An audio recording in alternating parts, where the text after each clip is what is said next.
Okay, everybody, hello and welcome to the Sunday Sub Battles livestream. Moss is dancing, fantastic. Neon, you're watching on Twitch, chatting here. Tishna, George, Jonathan, Cheng Li, everybody, hello, and welcome. Okay, so, as you can see, first of all, before we get into all of the Sunday Sub Battle stuff and the tournament stuff, we're going to be looking at the new CGC cards. The undisputed king of which currently is Hunter Piole. Weird card art, I have to say. I hadn't actually looked at it full screen before, but now that I'm looking at it, it's bizarre. It's like something out of a sort of edgy Hanna-Barbera cartoon. Very, very weird.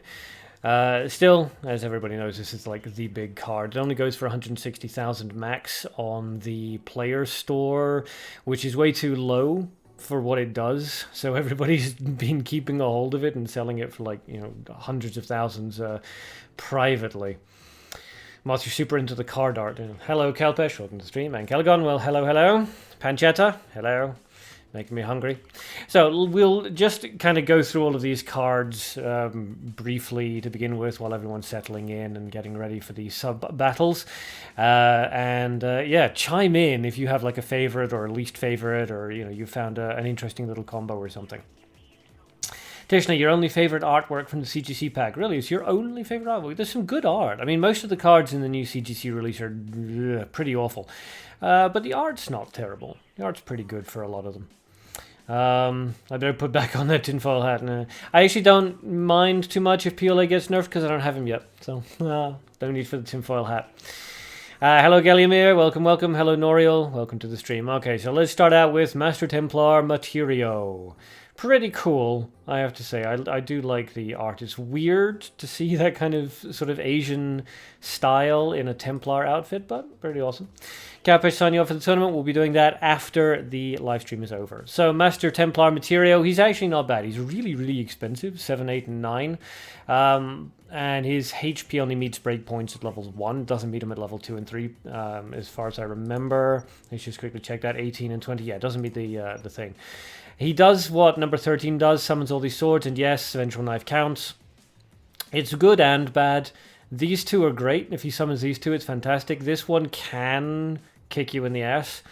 The Vengeful Knife is pretty brutal to summon as well, and the Rusty Sword is just terrible. I really don't understand what the Rusty Sword is for. It's just an awful, awful card.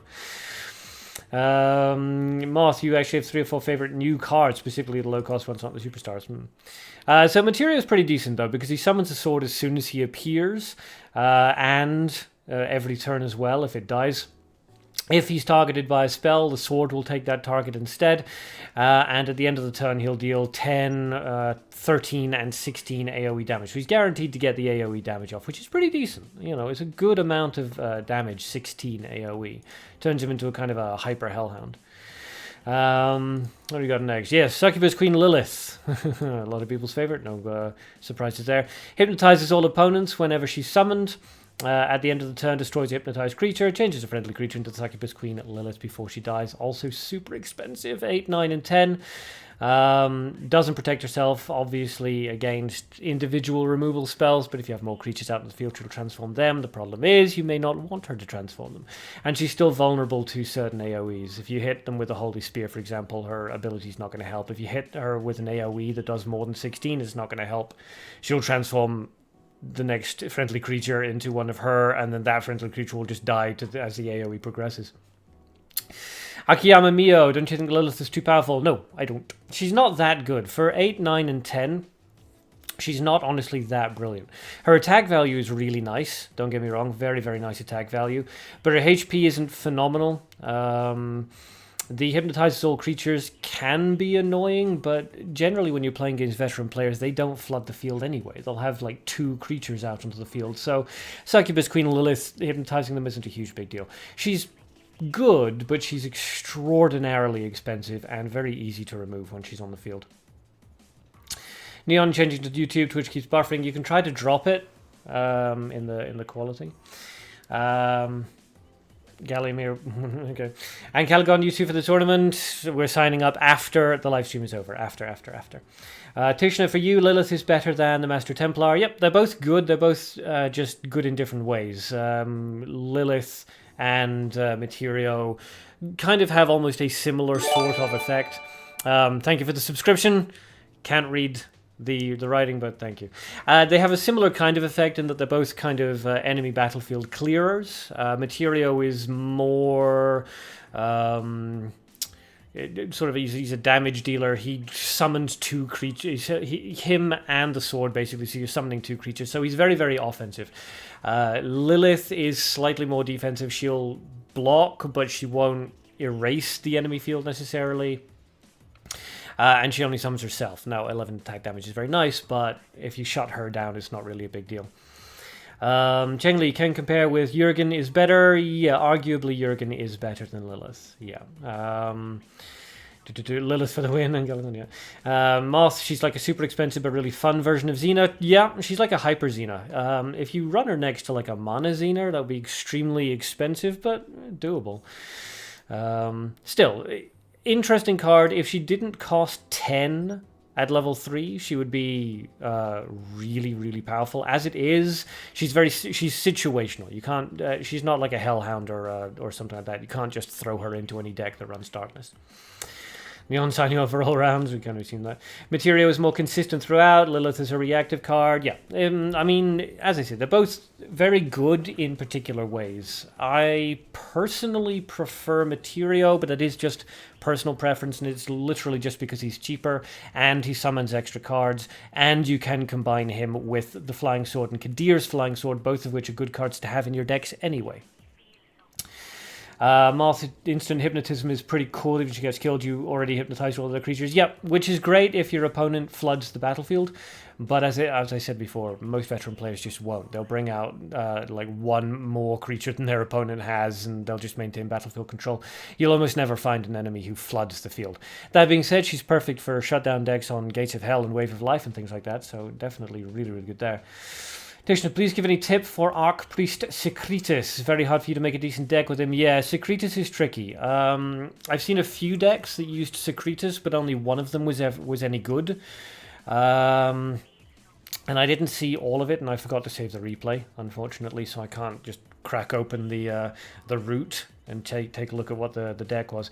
But so let me just refresh my memory. -2 HP every time your opponent summons a creature. If the summoned creature has an ability, disables it. If HP is 10 or less at the beginning of a turn, transforms into Cruel Secretus, which is this guy, makes the opponent creature with the lowest HP vanish at the end of a turn, returns to Archpriest Secretus at the cost of another friendly creature at the beginning of a turn. Yeah, so he's interesting. He's basically like an Undini for ability-based creatures.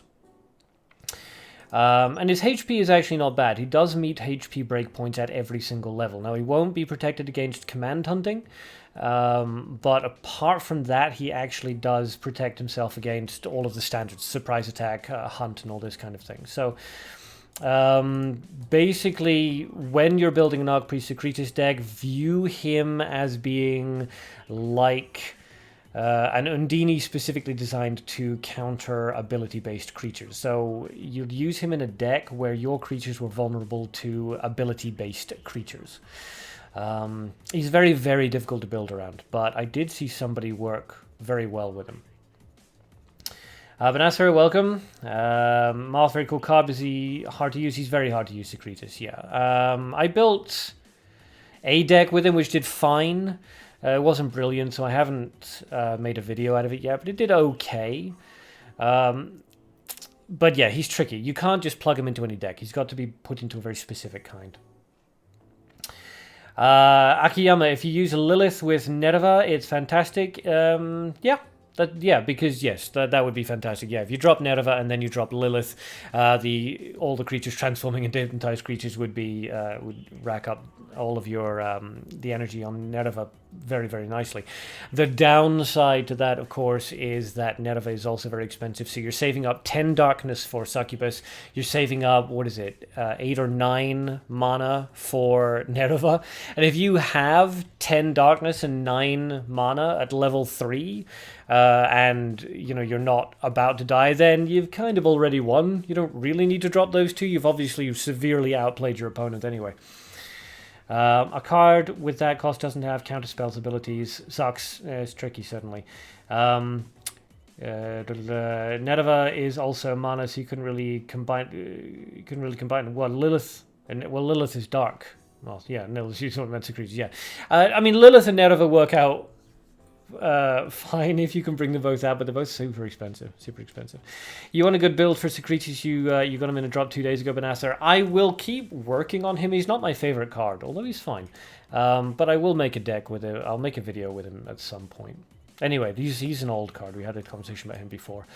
Who else? Okay, next up is as another new one, the Gifted Sculptor Mythaleus. He's terrible. He's really, really bad. I'm not really sure what the point is. I mean, he costs 6, 7, and 8, right? He'll summon a random... When your opponent uses a spell card, it summons a random sculpture at the cost of 2 energy. The problem is that you can summon the completed sculpture, which... disappears after 3 turns, and that never changes. It's always 3 turns, and summons a random angel card in that slot, which may not be an angel that you want. And it will always take 3 turns, and its HP is terrible. Doesn't meet breakpoints, if anything. But it can also... it can also summon the Broken Sculpture, which disappears after 3 turns and -2 the resource you have the least of, and its attack value is appalling. It's 1 at every level. He's just a really bad card. I don't understand him. He's like the totem guy from the last time, except not even remotely useful. I really, really don't get it. And his attack value isn't great either. I mean, it's 8 at the maximum, which is the equivalency of a Goblin Bomb Squad, but he costs 8 mana. Why? It's very strange. Neat art, I agree. Yes, it's neat art. It's a terrible, terrible card, though. Absolutely awful. Complete junk tier. They have new art for the Wave of Life, which is pretty cool. I don't know why it's not full portrait size. I don't know why they made it into a little box. Park Han, but whatever. It's fine. The cost is high, but the effect is more powerful than the cost. Akiyama, no.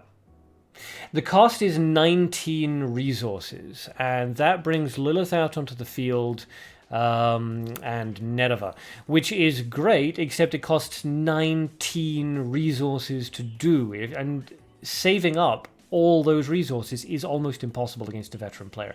So the effect is not more powerful than the cost. The effect is about equal for the cost, but difficult. Cowpace, you posted about the live stream on Twitter. You can see the post. Okay, we'll take a look at that once we're done with this. I hope you spelled my name correctly this time. Thank you. Who have we got? Yes, and then there's Executioner Emil Navashu. We talked about him like ages ago because he was in the first lab.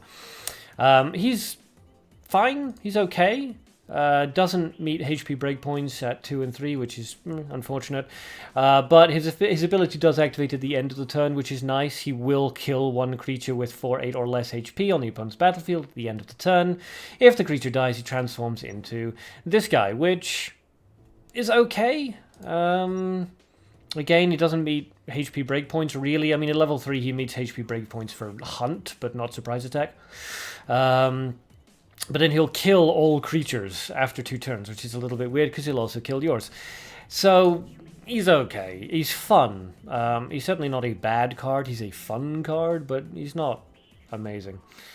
Then we have Incubus, the card which everyone was going absolutely crazy about during the lab because they all thought it was going to be a 1 cost, but they've changed his cost, they've changed his stats, and they've changed his ability to, if the target is a female, changes attack of the opponent creature in front to 2 when summoned. If not, paralyzes the target for 2 turns, absorbs 2 HP from the creature in front, and increases HP every turn, which is fine, except... how do you know which cards are women and which cards aren't? Goblin Bomb Squad, for example, male or female? I don't know. Goblin Bunker. Is that a male or a female card? I don't know. Euripides. It's a male philosopher that it's based on, but the card art is female. So... does it count as female or does it count as male? It's weird because none of the cards indicate what the gender is. So you're kind of rolling the dice half the time. Executioner's PVG card, in your opinion, Tishna? Executioner, oh, this guy, Emil. Yeah, I mean, he'd be okay for PVG, sure. Rank up the resources. Your ghost can drop him, do some decent damage. The difficulty with that, of course, is you run the risk of the AI dropping it when he can't kill anybody. Either ability is good, changes the attack of the creature in front to 2, if not paralyzes the target for 2 turns. It's fine, but sometimes you'll want to do one or the other. I never trust an ability if I don't know whether or not it's going to work. I mean, sometimes, you'll be dropping it in front of a creature that, I don't know, you could kill it. I came across a thing actually. Somebody dropped this guy in front of one of my cards, and I cannot remember which card it was now. Might actually been one of the warlords. He dropped in front of the wrong one, basically. Paralyzed one that he shouldn't have paralyzed. I don't know. But the effect is weird. Sometimes you might want to paralyze a card because you don't want it to do whatever it does when it attacks. Sometimes you want to drop the attack value because you don't care about it doing anything in particular. But sometimes, weirdly enough, sometimes the Incubus can actually increase the attack value. If you drop it to level 1, which somebody did on me, he dropped it in front of... It was the AI. Dropped it in front of a creature that had 1 attack value. And actually increased my attack value, which was great. Now background, margin bait. Yes, could be. You finally know if Albi is male or female. Yeah, I mean, Albi Stone Golem, male or female? Oh. You can guess the gender 60% of the time, yeah, and 40% of the time does random effect, yeah. Honestly, I mean, the effect is it's okay, but I would argue that it's not even that brilliant. I mean, either way, what it's doing is that it's going to prevent the creature in front from attacking, right? Whether it paralyzes or changes the attack value of the creature, it's going to prevent the creature from really doing any damage if it attacks. The problem with that is that it's not that important. I mean, if that's all you're worried about, just fire off a paralyzing bullet for, like, literally 1/4 of the cost. So, there's no real reason to use Incubus when you could just use a Vampire +1, basically, is my point. Yeah, Shadow Normal Vampire's better than Incubus, yeah, it's a weird new card, yeah, it's fine. Shadow Vampire is generally better, Cheng Li, yeah, Shadow Vampire is better than Incubus, yep, even after the nerf. Okay, next up, we have Tiziana. Tiziana? I don't know. Somebody who's Spanish or Italian. I can't tell. You let me know. Weird thing is called Albi Stone Golem, but Albi Dungeon doesn't... Some spawn there, nor can they be found in the Albi region. You can find them in the CR Dungeon and the CO Island. Fair enough. Mabinogi Heroes/Vindictus reference for those who want to wear. Gallimir, in Spanish you can give gender according to the grammar and context. Yes, you can do the same in French and I think German. But yes. Son of Arcadean the Third says hello. Hello. Okay. Creeping me out, but great. What do I think about Piole Akiyama? He's definitely the best card from the new CGC release. He's a free removal spell. Is Lothar his Moth? I don't think that's a real Spanish or Italian name. It's what DevCat thinks Spanish names sound like. Well, possibly. But, I mean, for most of them, they're going correctly. Like Alberto is an actual name. Nicholas is an actual name. Casanova, obviously, an actual name. Veronica, an actual name. Emil Navashu is an actual name. So probably Tiziana is an actual... I mean, I would assume that these are based on actual people. Or at least people from Prose or whatever. Tiziana is indeed an Italian name. Thank you, Majin. I had a feeling. The thing is, with CGC, it's a combination of Spanish and Italian. They've kind of gone this weird sort of Spanish-Italian Renaissance kind of thing with it. It's quite interesting. Anyway, Tiziana, if its right slot is empty when summoned, summon Alberto... and Alberto is in your hand, is summoned at that slot. Okay, so basically, if the right slot is empty and you have Alberto, Alberto is summoned in the far right-hand slot. If Alberto dies from the right-hand slot, 1 damage to a friendly hero and 1 damage to opponent hero, and obviously that increases up to 1 and 2 respectively. Look at her HP though, right? Defense 1, HP 1. Alberto protects her. When a spell is used against Tiziana, Alberto will become the spell's target instead, but doesn't really help too much because Alberto is going to die to everything. A single target 2-cost spell is going to kill him. And keeping Tiziana alive doesn't really help too much. Any creature will kill her. Literally any creature will kill her, as long as it has like 2 or more attack value. And her attack's only 9. It's kind of meh.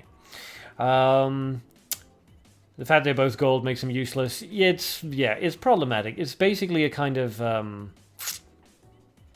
the fact that they cost 5 and their stats are just terrible and their abilities aren't that great is a little bit awkward. I mean, even if you manage to summon them both at level 3, that's a combined attack value of 9 plus 7. So it's a combined attack value of 16 if you manage to summon them both.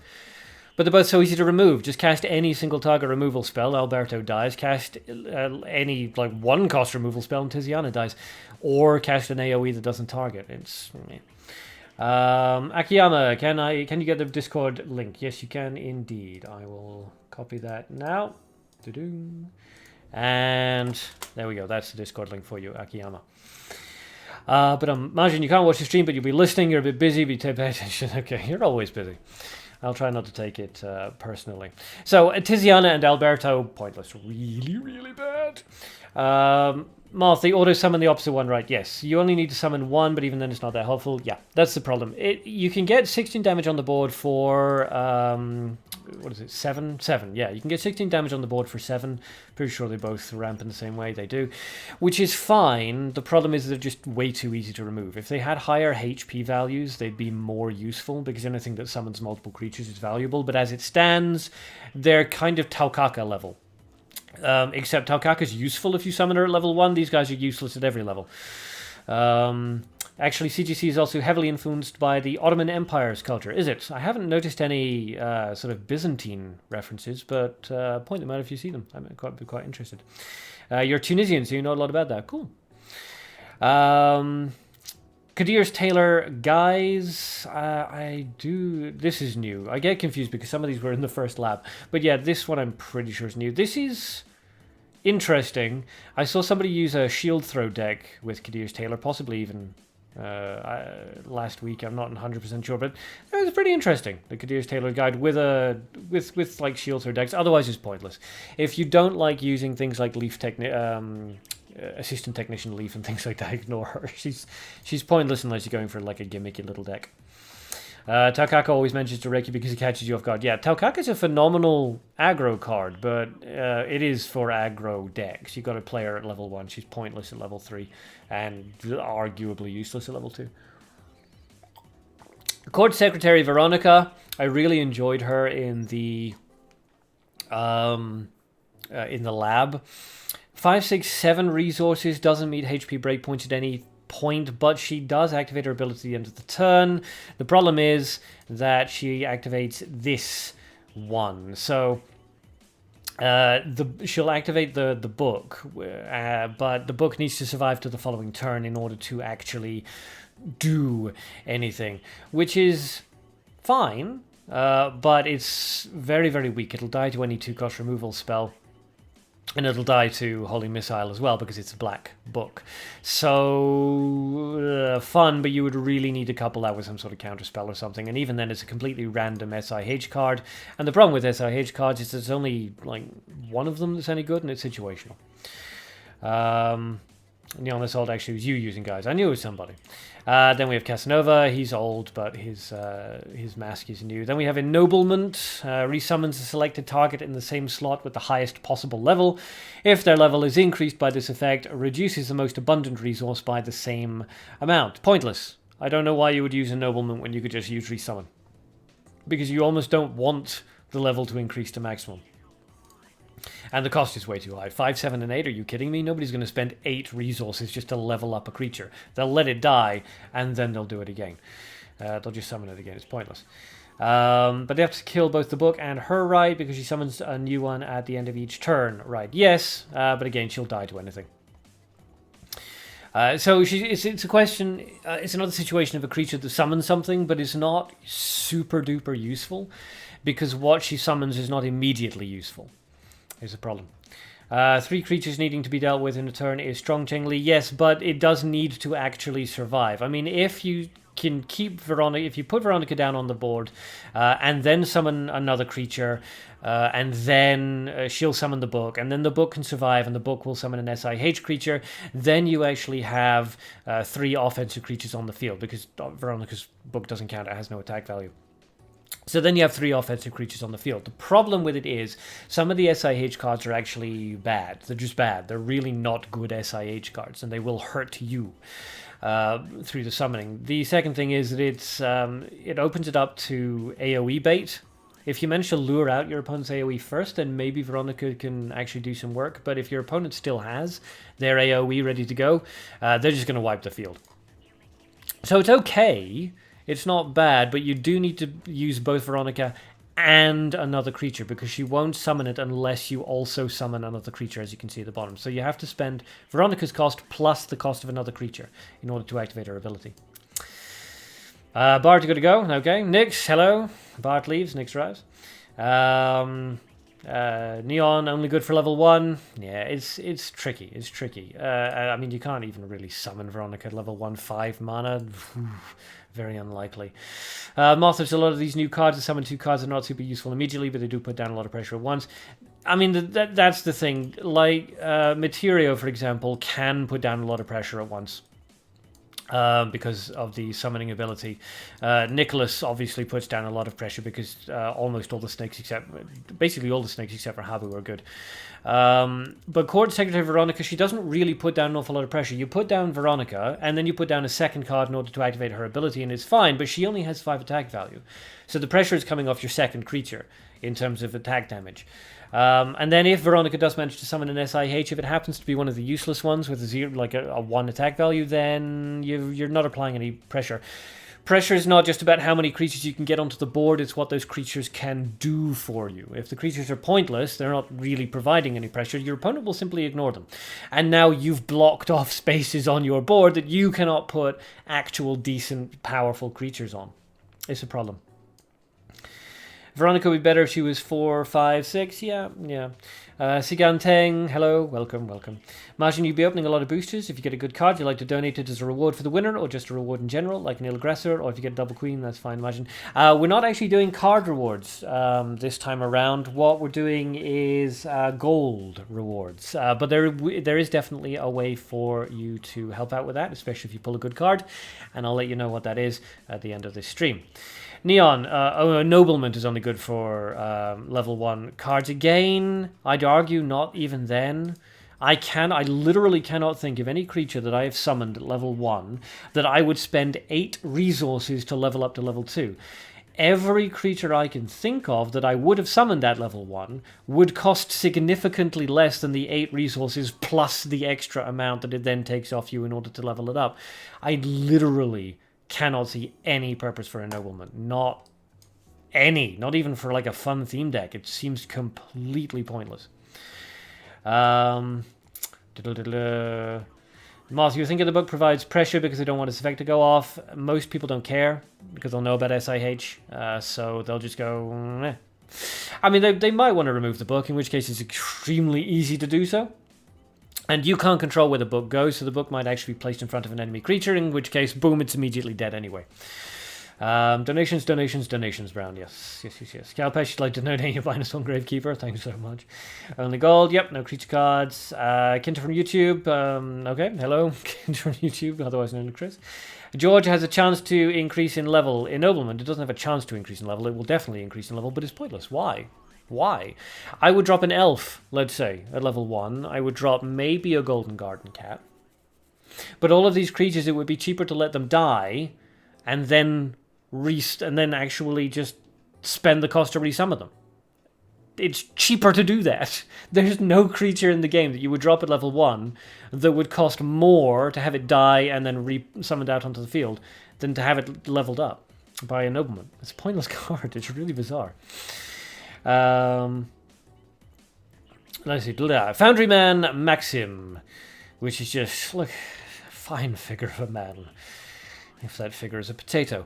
When summoned, +2, 2, and 3 rather attack to a friendly creature on both sides, -1 HP to all friendly creatures and the hero at the end of the turn, which increases to -2 HP to all friendly creatures and the hero at the end of the turn. Pointless. You might as well just use Lion Croa. Don't get it. I don't know why they stopped his attack value from increasing. 3/4/4. It was like they were worried about him being too powerful. He's not too powerful. He's pointless. I mean, if you want this attack on either side, just go for Lion Croa. Otherwise, just do the smart thing and go for Phantom of the Wolf. What's wrong with you? Phantom and Maxim is bizarre. Sloth. Well, Nobleman doesn't level it up. Once it levels it up to a maximum level, again, what's the point? I mean, if you drop a creature at level 1, you somehow happen to have 5 light resources plus the extra that you're going to need based on the effect activating.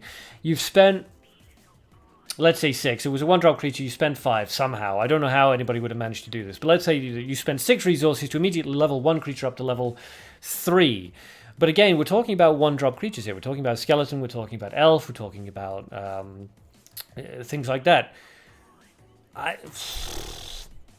It's not helpful. These creatures can still be removed very, very easily. He's cheaper than Crow, but again, he's pointless. Yeah, I mean, the thing is, if you're going to go for this effect, boosting on either side, go for Crowa and just take into account the extra resources. You can use Crowa quite interestingly, for example, next to an Automata Turk deck, because whatever gets summoned next to Crowa is guaranteed to have its attack value boosted. But Crowa has no negatives, has no downsides, unlike this draining the hero's HP, which is just, what? So no, pointless card. Really, really pointless. Both of these cards are completely pointless. Ennoblement and Fandriman Maxim. There is literally no reason to use these cards. Absolutely none. Golden Garden Apple Tree. If you have 4 or more gold at the beginning of a turn, summons another Golden Garden creature. So it works a bit like the Golden Garden Cat, 4, 5, 6 or more gold. And for 6 and 7 resources, it's a really unfortunate jump. If it was 4, 5, 6, that would be fantastic. But 4, 6, 7 makes it a little awkward, especially since its HP isn't phenomenal. Nevertheless, not a bad card. Could definitely be turned into something. I also find it quite amusing that the golden apples that are dropping off the tree look very much like Illagressor's golden ball. So, poisoned apples. Filler cards everywhere, Gallimir. I agree, the first CGC release was pretty good, but the second CGC release is almost uniformly disappointing, unfortunately. Why wouldn't you want your HP drained? It's only one of the most important resources in the game. So Trist is basically referencing the Tiziana and Alberto card from earlier. Once again, it's in this little box rather than the full screen art, which annoys me just on a personal level. If there are no Tiziana or Alberto on the friendly battlefield, summons Tiziana or Alberto. If both Tiziana and Alberto are on the friendly battlefield, -2 attack and defense for all opponents, which increases to -4 attack and defense for all opponents, which is fairly pointless. It's very expensive, 5, 6, and 7. You can't control where the creatures are summoned or what summons them, unfortunately. If you could place this spell card, it might be okay, because then you could ensure that the left and right slots were open. You could summon one, and you could be guaranteed that Tiziana would be summoned or Alberto would be summoned. They both summon each other. But it would be really, it's tricky to get it to work naturally. The advantage is, of course, that once you've summoned Tiziana, Tiziana will summon Alberto, and Alberto will, if you summon Alberto, Alberto will summon Tiziana, but they have to land in the right spots. If Alberto is summoned on the left-hand slot, for example, Tiziana won't be summoned. And if Tiziana is summoned on the right-hand slot, Alberto won't be summoned. So you've kind of wasted your time. You really like some of the new cards. You have a lot of fun with Wealthy Man. Wealthy Man's actually not bad. Wealthy Man's not terrible. Golden Garden Fairy, if you have 4, we'll open that up, 4, 5, or 6 or more gold, as with all the Golden Garden stuff, at the end of the turn, creates a 95% chance of moving to another empty slot, and +2 to nature, like all fairy cards. Pointless. Don't worry about her. I've never come across a fairy card that was useful, so, yeah. The art's okay. Not my favourite, but it's okay. Trist is useless because, again, it's gold. Yep, so you need this card and those two because there's someone. Well, true. Yeah, the Alberto and Tiziana, you do require all 3 of them, so you'd need to build around the Trist, and then you'd need to work it in. It's just, it's a nightmare. It's way too situational. Conventicle. If there are more than 3... Let me see. Okay, so if there are more than 3 creatures with less than 2 cost in your grave, summons 2 lowest cost creatures from the grave, and obviously that's, more than 2 cost, less than 2 cost rather, less than 3 cost, less than 5 cost. It's... okay. I mean, it goes 4, 5, and 7 rather than 4, 5, 6, which is an unfortunate jump. The art's a little weird, another square. It's a bit weird. Because again, it's difficult to know in what situation this would be required. If you're going to do this kind of summon creatures from your grave, then you'd be better off just running Dante plus Gates of Hell. So, Dr. Cocktail, hello. Any nerfs from DevCat? No new nerfs. Right now, anyway. So, yeah, Conventicle is kind of Gates of Hell light, I guess. It's really, really weird. Really, really weird. Way too situational anyway. You can never guarantee that you're going to have 3 or more creatures with less than 5 grave cost in your grave. It's just, you can't be sure that's going to happen, so... then we got this one, which looks like a Yu-Gi-Oh card, but it's King's Tomb expansion. If there are more than... Let me see. More than 5, 4, or 3 creatures, destroys all CGC season creatures. Each creature destroyed by this effect gives +1 gold. It's really weird. It's basically going to become super useful if CGC cards become super meta. But, yeah, it's not hugely likely. I mean, at any given time, you know, you're pretty much guaranteed to have the Golden Garden Cat out there, but apart from that, not so much. And there's no point in spending 7 golds to remove something that you could remove with, you know, for a cost of 2. So, yeah. Fun card, but I don't see it being of any value.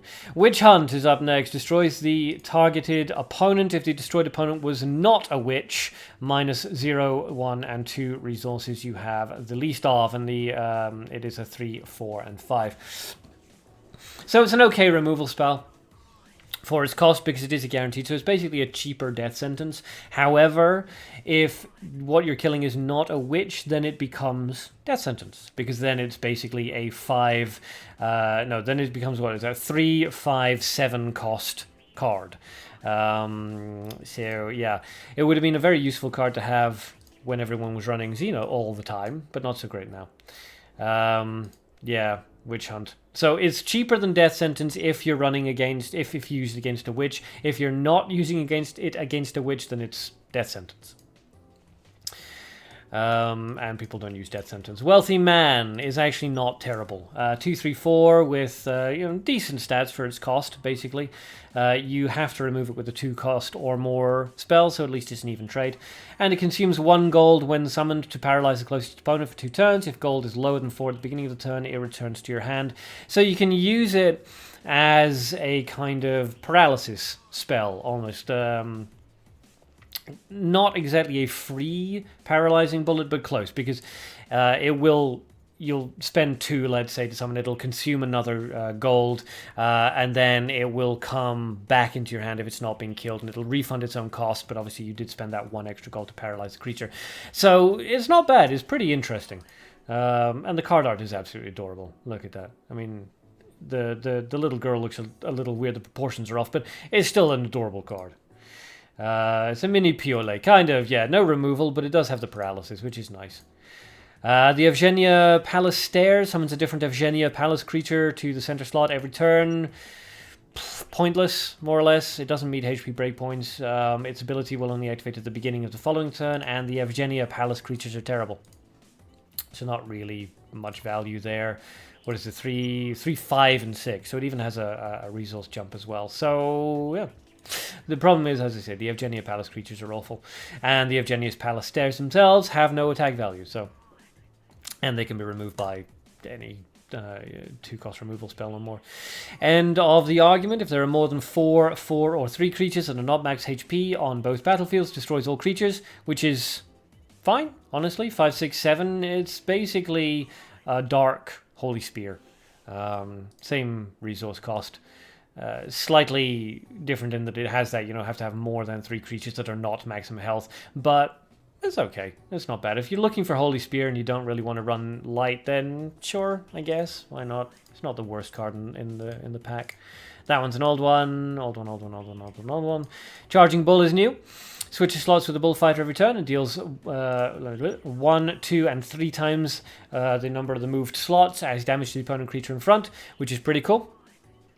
The resource is 2, 3, 4, has to be removed for equal to or more than its cost, so not bad, unless you hit it with a Holy Missile, of course, Holy Missile being the only thing. A bit more specific than Dark Holy Spear, but the Dark Holy Spear, yeah, so it's got activation things, does the end of the argument, but as I say, if you're looking for a Holy Spear effect and you don't want to run light, then I guess you can run that. The Bullfighter is surprisingly good. Yes, the Bullfighter is a very good card. So, Kadir's Slave Market. If the front slot is empty, summons a creature with less than 0/0/0 rarity and 1, 2, or 3 cost of return. If a creature is summoned by this effect, -1, 2, and 2 to the opponent's most abundant resources. Which is just... okay. Don't know why you'd want to do that, but alrighty. Drinking Bet. Decreases the target ally's HP to 1 and decreases the same amount of HP from the closest opponent. If the target's HP reaches 1 after this effect, its special ability is sealed and it becomes paralyzed for 2, 4, or 6 turns, which is interesting. You can use this to trigger succubuses if you happen to want to run those. Decent way of draining the health of something. It's untargeted as well because you're basing it off the target ally. So somebody like Jane, for example, won't be able to resist this effect. It can be useful for sealing off and then immediately killing creatures like Jurgen, for example. Don't have a massively high HP value to begin with. So drain the HP down to 1. The ability is sealed and it becomes paralyzed and so on and so forth. You can then remove it quite easily. So interesting effect. Certainly. The decreases target allies HP to 1 is not great, but the sealing of the opponent's HP ability rather is not bad. It's not bad. Neon, it summons 1 card on the opponent's side. Yeah, I don't know. Illyrian can use this. Yeah, yeah. I mean, the Kadir Slave Market is really weird. It's like, hey, I'll give you a creature. Okay. I don't know why I would want to do that, but fine. If the battlefield is full, makes all creatures disappear. This is actually not bad. This is basically... I mean, it's not great either, but you can use it in particular niche kinds of decks. If you, for example, use, let's say, Summon Ghosts, you can then use Family War to make all the creatures disappear. Now, this is important because it doesn't kill them, it vanishes them. So this is another way of dealing with gimmick decks. You can run Summon Ghosts, as I say, or Grow Mushroom, something like that, and then Family War to vanish the cards, doesn't kill them. So... resurrection capabilities and things like that won't work. Any ability that activates on death won't activate, and so on and so forth. So not bad for a counter. There was a TPT spell that did something kind of like Drinking Bet. Was there? Possibly, yeah. It was a lot of those weird seals. Turns your attack and HP to 1, but turns front creature to avoid bull. Yeah, I vaguely remember it. It's not a very good card. Yeah. Kadir's Cat. If allies in the center slot at the end of a turn, not at the end of the turn, despite what the description says, it's at the beginning of the next turn. Your least abundant resource +1. The cat costs 1, 2, and 3. Attack value is 2, 3, 4. Defense is pretty awful, but again, you can't remove it for less than its cost. It's okay. It's a very situational card. There's no real reason to run that over a flying sword, honestly. But it's not the worst card in the world if you wanted to run it. But just be aware that, as I say, the description is wrong. It's not at the end of the turn. It's at the beginning of the turn. Bullfighter is actually not a bad card at all. Summons a Charging Bull in the farthest empty slot when summoned. Every time it switches slots with Charging Bull, you gain gold +1. The attack value is appalling, as you can see, 1, 2, and 2. The HP isn't phenomenal either, but at least the ramp is smooth, 4, 5, and 6. And the Charging Bull itself is summoned, and that can bounce around the place. It's basically almost like a continuous eagle. Now the question is, Kadir a person or a region? Sounds like a very rich merchant emperor to you. Yes. Well, either way, it seems to own a lot of things. The flying swords, for example. Kadir's poacher. Yeah. I mean, you would think that if Kadir... Because, like, Kadir's poacher implies that it's a person because of the apostrophe S. But I don't know why an emperor... or a rich merchant would hire a poacher. So you would think that Kadir would be the place, in which case the apostrophe S is wrong. It's a Kadir poacher. So it's very strange. What was I doing? Yes. Country nobleman. If its rarity is higher than that of the creature in front of it, sends it away to the farthest empty slot, and if it's lower, it moves away to the farthest empty slot. I have no idea why this card is the way that it is. It's really weird. Doesn't make any sense, that ability. Very strange. Very strange.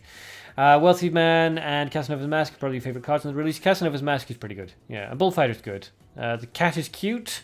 Is it? It's okay. Yeah, it's not bad. I like the rough. The rough is amusing. So yeah, Country Nobleman, really weird. Seems to be completely pointless. Kadir's Torturer, another fine fellow. It's terrifying. So 0 attack at every level. HP is obviously terrible. Resources are 3, 4, and 5, so at least it's a smooth curve. At the end of every turn, moves in front of an opponent creature that is not at maximum HP. If damaged by a melee attack, -2 attack to the opponent creature, and that goes up to -3 attack to the opponent creature next time. The problem with him is, of course, with his appalling HP, he's pretty much gonna die. Like super fast, and he's darkness, so Holy Missile, I'll take him out, no problem. So the cat's face is pretty hilarious. Kadir's a place, you bet, and Caligon could be. Evgenia Palace Guard, is a 3/5, which increases to a where's the attack? There we go. It increases to a 6/10 at level 3. It's okay. I mean, as a 1-drop goes, if you don't want to use a light elf, then I guess, but. Flame Mission we already know. Casanova's Mask is actually pretty cool. So the special ability description is just weird. It bears no resemblance to reality whatsoever. Basically, you target an ally with this spell, and then the creature that is in front of the ally is pulled over to your side of the field and is paralyzed for either 2 or 6 turns. It's basically a mana untargeted capture. 4, 5, and 6. It's very good. It's a really good card. But ignore the special abilities. It's not true. It's just think of it as an untargeted capture spell. Palace Guard is basically a replacement for normal Flying Sword because of its 3 attack. It's the same as Flying Sword, more pressure than an elf. Yeah, but the thing is, I mean, people run Flying Sword because, well, they used to run it because of number 13, and now they might run it because of Materio, but otherwise you just don't see it. Everyone runs Light Elf or Light Elephant. Why not? It's better. The Masochist Mana Capture, yep, it's an untargeted Mana Capture, which is pretty cool. But, of course, you have to have a creature in front of the creature that you want to capture, which is a bit of a problem because it means you can't, for example, capture something like Jane, because you can't put anything in front of her. Vengeful Knife, not great. One of the things that Materio can summon. It's alright, but I mean, the -1 to your hero's HP every turn is just, no. Because it's your current HP, not your maximum HP, so, nope. Sloth, I'm wrong. Look, Pegasus' video uses Flying Sword for its attack value because it is a little bit more like a skeleton. Yes, bearing in mind that Pegasus runs very, very unusual decks. Most of them are made for fun, not made to be put into high-end Platinum PvP. His decks are really enjoyable, and he's an excellent player, but they're not Platinum PvP videos. So, I mean, sure, you will occasionally see somebody running a Flying Sword, but generally, if you're going to run that, you might as well run Elf. It's better. It just is. You generally don't care about the attack value of these initial creatures. The Flying Sword only has an extra 1 attack over the Light Elf, but it dies to more things than the Elf does for sort of an equal resource cost. It's not as good as a Light Elf or a Light Elephant, unfortunately. Fun, but not as good. Nyx, capture or betrayal mana. It's kind of a combination of the two. Generally, if you're going to capture something bring something to your side of the field for 6 turns, it's basically a capture. Because by the time you've saved up enough resources and it's the right level and the person's dropped that big creature that you want to capture, you're generally not going to have another 6 turns of the fight left anyway. So it's pretty cool. The elf also has a mutant, so if you're using a lot of other mutants, you might not want to use it. True, yeah. I mean, as I said, there are reasons why you might not want to use it, but generally speaking, like 9 times out of 10, you're going to want to go for the elf. It's just a better card. Capture Juan? I don't know any Juan. I mean, Jane? You can't capture Jane with it. Not unless you already have a creature in the middle and somebody plays Jane in front of it. 4 resources, exactly, yep. Hello everyone, what did you miss? Nothing, we're just going through all of the new CGC card releases. So, Kadir's Poacher attacks the opponent creature with the lowest HP, ignoring its defense. +0, 1 and 1 gold whenever an opponent creature is killed, which is fine. His attack value is actually not terrible. His HP is bad though. And he's an archer. Sorry, not an elf. He's an archer, which means that he's pretty pointless. People don't run archers because they don't target heroes. Which is a problem. Michael Woodard, hello, welcome. Juan is Nyx's real name. Ah, okay. Capture, alright, so you're saying capture Juan. That's not what you okay, I get it. Well, you would not want to capture Jane with it because she won't go to your center slot and will start hurting you, lol. Yeah, you can't capture her with it anyway. The only reason why you would want to capture Jane onto your side of the field is if you were planning on using like a ritual onto her and doing weird things like that. But yeah, just don't. There's no real point in that kind of thing. So Evgenia Palace Handmade. 355, terrible. 369 HP, terrible. Nice art, she looks very pretty, but awful card, just terrible. Hey Deadpool, welcome. Nicholas's Pipe summons one random snake creature, which is exactly what we thought it was going to do. +1 attack and HP to all creatures, which increases to 2 and 3 to all snake creatures later on. 4, 5, 6, pretty pointless card. Honestly, the problem is that it shares a resource with Nicholas. When the mutants start coming out, then maybe I could possibly see someone going for a really fun, dedicated Nicholas deck. You know, Nicholas Nature version, and then Nicholas's Pipe will probably be light mutant if it has a mutant. And then you can throw out some pretty interesting stuff. It'll summon an extra snake, and then it'll boost all the snakes. Fun. But right now it's pointless, because the only thing you can use it next to is Nicholas, and he already costs a lot of nature to begin with. That was a great sentence you had to capture if you're planning on doing rituals, doing weird things like that. Yeah, you know, we all have our tastes. Don't judge me. Okay, and then last for the new cards is the Rusty Flying Sword, which is awful. Awful. Unlike the other swords that were released in the past, this one is 2 cost. Weirdly, the 2 swords released in the latest edition are both 2 cost, and they're both terrible. But Kadir's Flying Sword and the original Flying Sword, obviously, all 1 cost cards. This is a 2 cost card, and it's awful. So 1 stat from attack, defense, or HP becomes 5 when summoned, but then every single turn it gets a -2 to either HP or attack. So once it will boost something up to 5, but then every single turn after that, one of the stats will drop by 2. So it's the most pointless card ever. Because no matter what gets decreased, it's a really bad thing. Because I mean, let's say defense gets boosted by 5. Oh, hooray! Suddenly it's a 9 defense, 3 HP. But then the following turn, your attack gets reduced by 2. Oh. Shit, great. So now you've got a 9 effective HP creature on the field that still costs 2 to summon, so it's still vulnerable to 2 cost removals, and it can't attack anything. So, yeah. Really pointless. Michael, can we ask him unrelated questions? Can you ask me unrelated questions? I do talk to everyone in the chat. Yes, you can ask me unrelated questions. Ask me whatever you like, no problem. There's a reason it's rusty. Yes, it's rusty because people keep spitting on it. Useless card. Rusty Devcat's idea of a joke. Yes.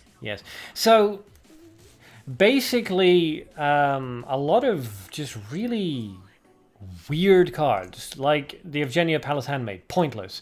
Vengeful Knife, pointless. Rusty Flying Sword, pointless. Tiziana, Alberto, pointless. Triss, pointless. What was that other one that we had? The light one. This one, Ennoblement, pointless. Foundryman Maxim, pointless.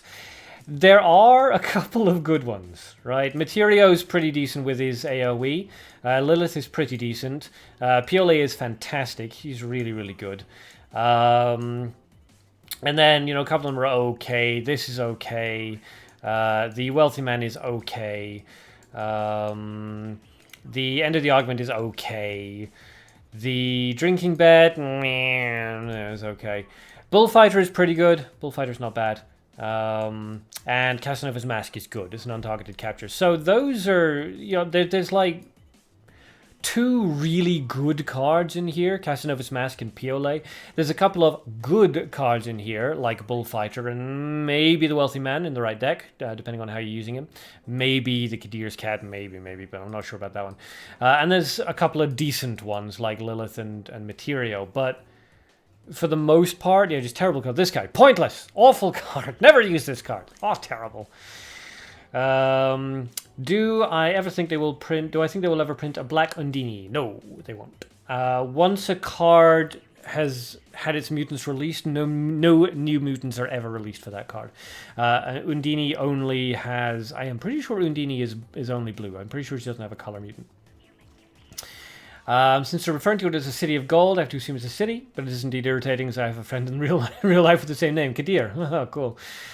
City of Gold, Kadir. I mean, the thing is, it could be both the name of the city and the name of the person in charge of it, right? That's possible. It could be the city is named after the founder of the city, so that could be both. Palace Handmaiden is a reskinned dancer, not pointless at all. Well, you might as well go for the dancer, it's better art. Just don't ask his age, you won't answer that one, I won't answer that one. No, it's a mystery. Half of the expansion pointless, more than half of the expansion, the latest release. It's disappointing, because the first release of CGC was actually pretty good. Nicholas was good, the Kadir's Flying Sword was good, the Golden Garden Cat was good, the Golden Garden Eagle was good, Religious Confession was good. I'm trying to go through them now to remind myself of what was in there. Ilagresser, of course, was fine. Alicia was fine. Rigette was good. In the original CG, well, not original one, the last CGC release, there were actually quite a few pretty interesting cards, pretty good cards. In this one, there's like, nah, not really. Piolet is fantastic, but apart from that, I mean, get Piolet and get Casanova's Mask. And that's it. You don't need any of the others. You find Bullfighter in deck with Mass Field plus Ritual Darkness to be really quite fun and effective. Yep, Bullfighter's good. He's a decent card. You can't just sort of plug and play, but he's not bad. So is the man. What do I think is the most over and underrated cards from the previous CGC release? Well, the only sort of like hyper card from the last release was the Golden Garden Cat, and that deserves its hype. Underrated card from the last release, I think, was honestly Religious Confession. Every so often I go up against somebody running Religious Confession, and they either kick my ass with it or they come very close to kicking my ass with it. Just like shutting down a creature's ability and vanishing a collaboration card for the cost that it is, 2, 3, and 4, is really, really good. So if I had to say an underrated card, I'd say it was Religious Confession. Overrated card, I don't know. People are still running Nicholas, and he's not as good as he used to be. So maybe that, I would say, is an overrated card right now. Black Knight is the only card that got a mutant later. Yes, because they did a special edition variant for it. Yep. Christian, you just got an Incubus a while back. Is it any good? Not really. It's not a bad card. You can use it if you want to, but Shadow Vampire and Normal Vampire are better, generally speaking. Deadpool, same like Afrita has no mutant. Yeah, a lot of cards surprisingly have no color mutant. Isn't Galliamir a guy? I assume so. Doesn't matter. Even Kadir's Temple is not terrible. Templar is not terrible if you build a fun deck with it. Yeah, I mean, there's a lot of terrible cards in this new release. Don't get me wrong. Looking at you, Mytholias. But the Master Templar is fine. The Kadir's Templar from the other one release is actually pretty decent. It's a cheaper Black Knight, so that's not bad. Imagine you're happy with the Queen and Ilagresser. Yep. However, as you said time ago, this is nowhere near to Doom Machine or Witches and Beasts. Yeah, there are no sort of like hyper-powered cards in the latest release. Nowhere close. Those series of cards, they were indeed. The dog with Piolet is so hilarious. Yeah, the dog is just bizarre. You know, you look at it from a distance and you think, okay, well, you know, it's kind of interesting stuff. It's slightly exaggerated, a little bit of caricature, and then you open up, it's like, boom! Looney Tunes cartoon. You like the Piolet's design, yeah, it's weird. Moss, you built a fun deck with Kadir's Templar a week or two ago and it did decently. Yep, Kadir's Templar's fine. I mean, any deck that you would use a Black Knight, Kadir's Templar would work absolutely fine. I mean, if you're worried about single target removal, Kadir's Templar, good choice. Cheap enough card, does what it says on the tin. Decent card, especially if you're trying to protect a dark card because it'll resist, obviously, Holy Missiles. Nick's talk, you want one Piolet. Everybody wants a Piolet. Piolet is the best card in the game. Not in the game, in the latest release by far. A free 11 damage removal spell. So yeah, and a decent attack value. Honestly, HP is obviously terrible, but the attack value is not awful. 7 is fine. So yeah. By and large, though, the latest release is awful, and the fact that they've bundled it in with a lot of the other cards from the previous CGC release, that's not okay, DevCat. It's not all right. Please don't do that. I mean, it's an obvious cash grab, and it's a little annoying. You know, I get that it's a business and you got to make money somehow, but try to do it without actively irritating people, maybe. Marshall Adele, Religious Confession is insane in a meta dominated by gimmicks and collaboration cards. They want to seal that Pretty Jurgen, or that Scathach is giving you trouble, Vanisher, or Seal, Enemy Jade. Yeah, I really like Religious Confession. I think it's a very, very cool card. You hope that if he gets nerfed, it's not a complete death sentence like number 13. If he gets nerfed, it will be a death sentence. DevCat has never nerfed a card and not killed it. Nick, sell you one? I don't. Oh, Gallimir. Yeah, sorry. Yeah, Gallimir, give me one. So many ways that spell crushes current meta decks. Yeah, Religious Confession is just a solid card. Solid card. Johan, what did you miss? You missed us going through all the latest CGC release cards. General consensus is there's like 90% rubbish, but a couple of them are really good. Piolet, amazing, phenomenal card. Get Piolet if you possibly can. And get... Where is it? Yes, get Casanova's Mask if you can. An untargeted capture card. Awesome. And it's like, if it's a Master, so Casanova only paralyzes for 2 turns, if not paralyzes for 6, which is great because nobody's running Casanova anyway, so it's a guaranteed 6-turn paralysis. Woohoo! A Moth is making you want to build a new deck. Good. Excellent. Gallimir, being selfish. Deadpool, you still hate the Mask the most of the current generation. Why? Because it's kicking your ass? Calpesh, you only flirt with girls, is why you're asking. Okay. Moth are 2 great cards, 2 to 3 powerful but hard to use cards, and 3 to 5 situational but quite good cards. Yeah, I think you're being more optimistic than I am, Moth, but yeah. Johan Klaus, should you buy this pack? If you bought the last CGC release, then do not buy this pack. There's too many old cards in it. If you bought from the last pack, last CGC release, then buy Super Mutant boosters, sell the cards from that, and then buy the new CGC cards with the money. If you did not buy the last CGC booster pack, then yes, spend gems on this one, because there are some good cards in here.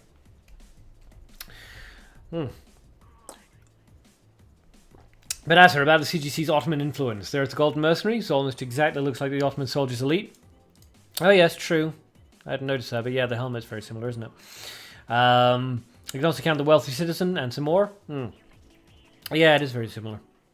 Yeah, domed helm. Moth, you wish you'd heard the advice I just gave. Michael, you weren't here. What did we determine about Secretus? Well, we've already... in Secretus was in the last release, and we talked about him quite extensively there, but just to quickly go over it again.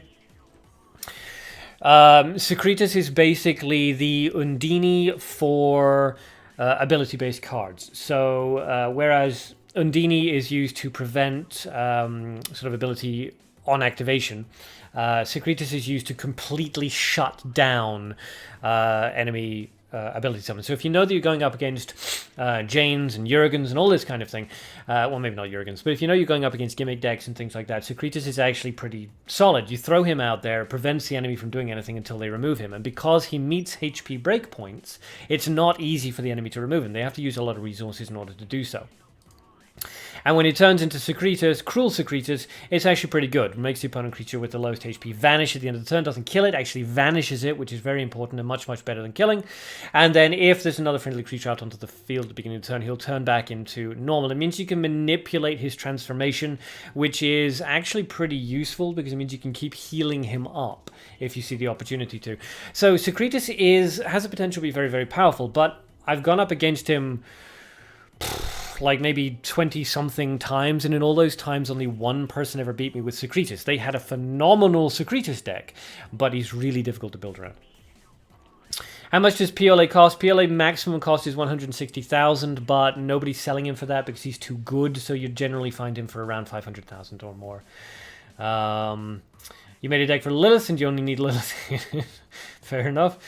Zik, you want a duel? We're going to be doing that soon. Yep, now we finished going through the CGC. Lilith is good. Yep, Lilith is good. She's not great, but she's good. Additionally, you open 10 packs. Got Piolet, but not Lilith or Templar. Instead, got Secretus. Honestly, be happy about that. The 2 best cards to pull right now are Hunter Piolet and the Mask of Casanova. Lilith is good, but not easy to use because of her cost. Yep. You made a deck that will make people insane with that Lilith, imagine. Where have you? Well, run it in the sub-battles now. Mark, you missed the whole vid. Well, you just missed the CGC part, and it's all archived, so you can watch it again later. We're about to go into the sub-battles now, because we've been doing this for far too long.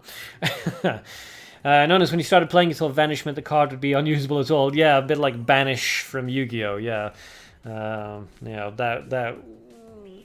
That would be interesting, but it would be like remarkably overpowered given you could only have 12 cards in the deck. You don't have Lilith, imagine. Okay, so you've theory crafted a Lilith deck, but you don't actually have one. Moth, you got the Mask and Piolet, but you haven't gotten any of the other 3 big. Well, you got the 2 that you need. And you can more or less name your price for Piolet at this point. People are willing to spend like up to $1 million or so for him. They're so desperate to get their hands on him. Most of the CGC generation is pointless, sums up the whole stream. Yep, pretty much. Well, most of them, the latest CGC release. Not most of the CGC generation, because Golden Garden Cat and Golden Garden Eagle and things like that are still really, really, really good. Your HW arc for making Secretus. I don't know what that means. The PLA is going to be nerfed. Probably, yeah. But Golden Garden Cat is going to be nerfed, and they haven't hit it with the nerf hammer yet, so well, enjoy it.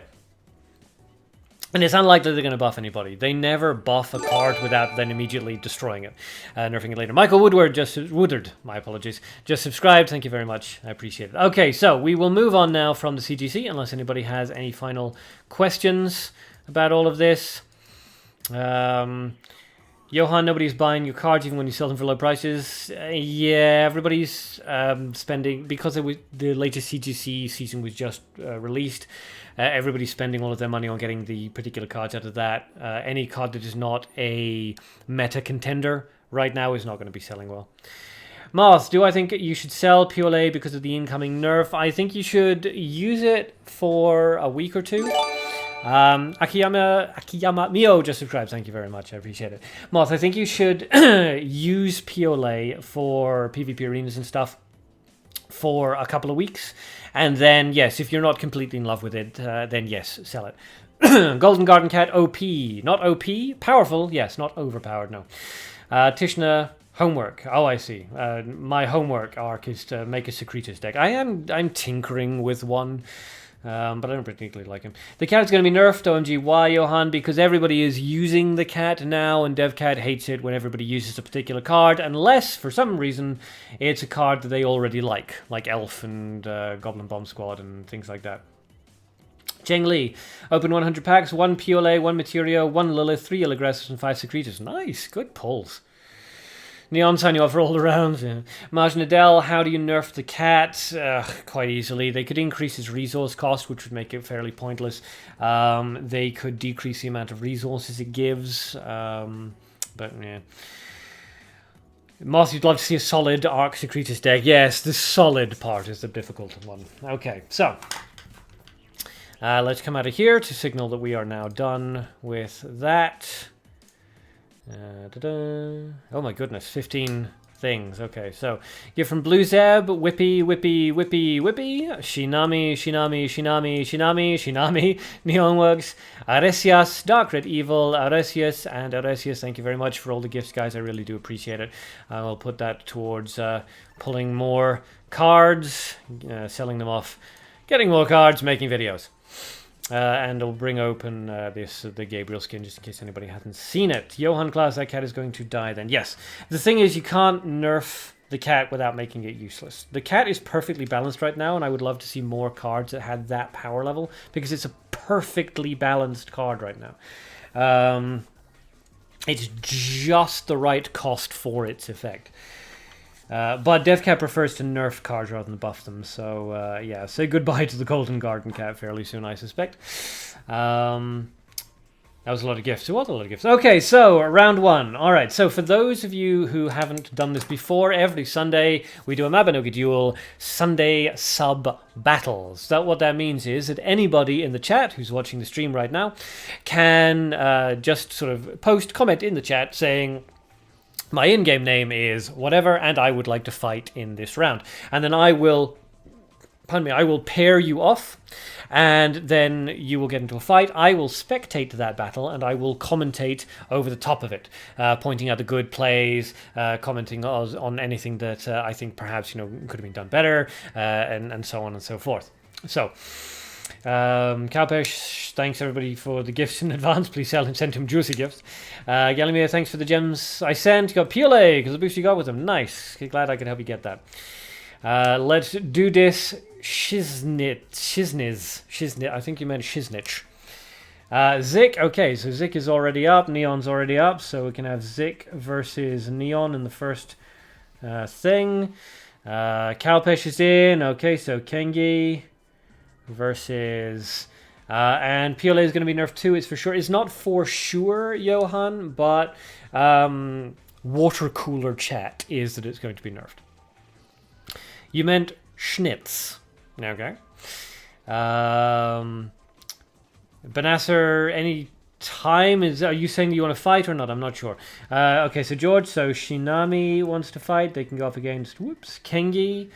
Neon is our gladiator. He is indeed, yes. Ave Arc, Temori Turim Salutat. Christian, you'd like to participate in the sub-battles? No problem. Christian Claremont, okay. Versus... and Michael Woodard, your IGN is Juke Isha. Okay, so Juke Isha. Okay, so you can fight Christian. Moth, you're going to watch the first round, but we'll sign you off for the second one. Okay. Christian, your username is Reaper CC. Okay, I'll just correct that. That is easier than writing your whole name, Reaper CC. Okay, Brown, you're in. All right. Notice, you remember in the first stream, not even one person wanted to fight, and there was like 15 minutes of awkwardness. Yeah.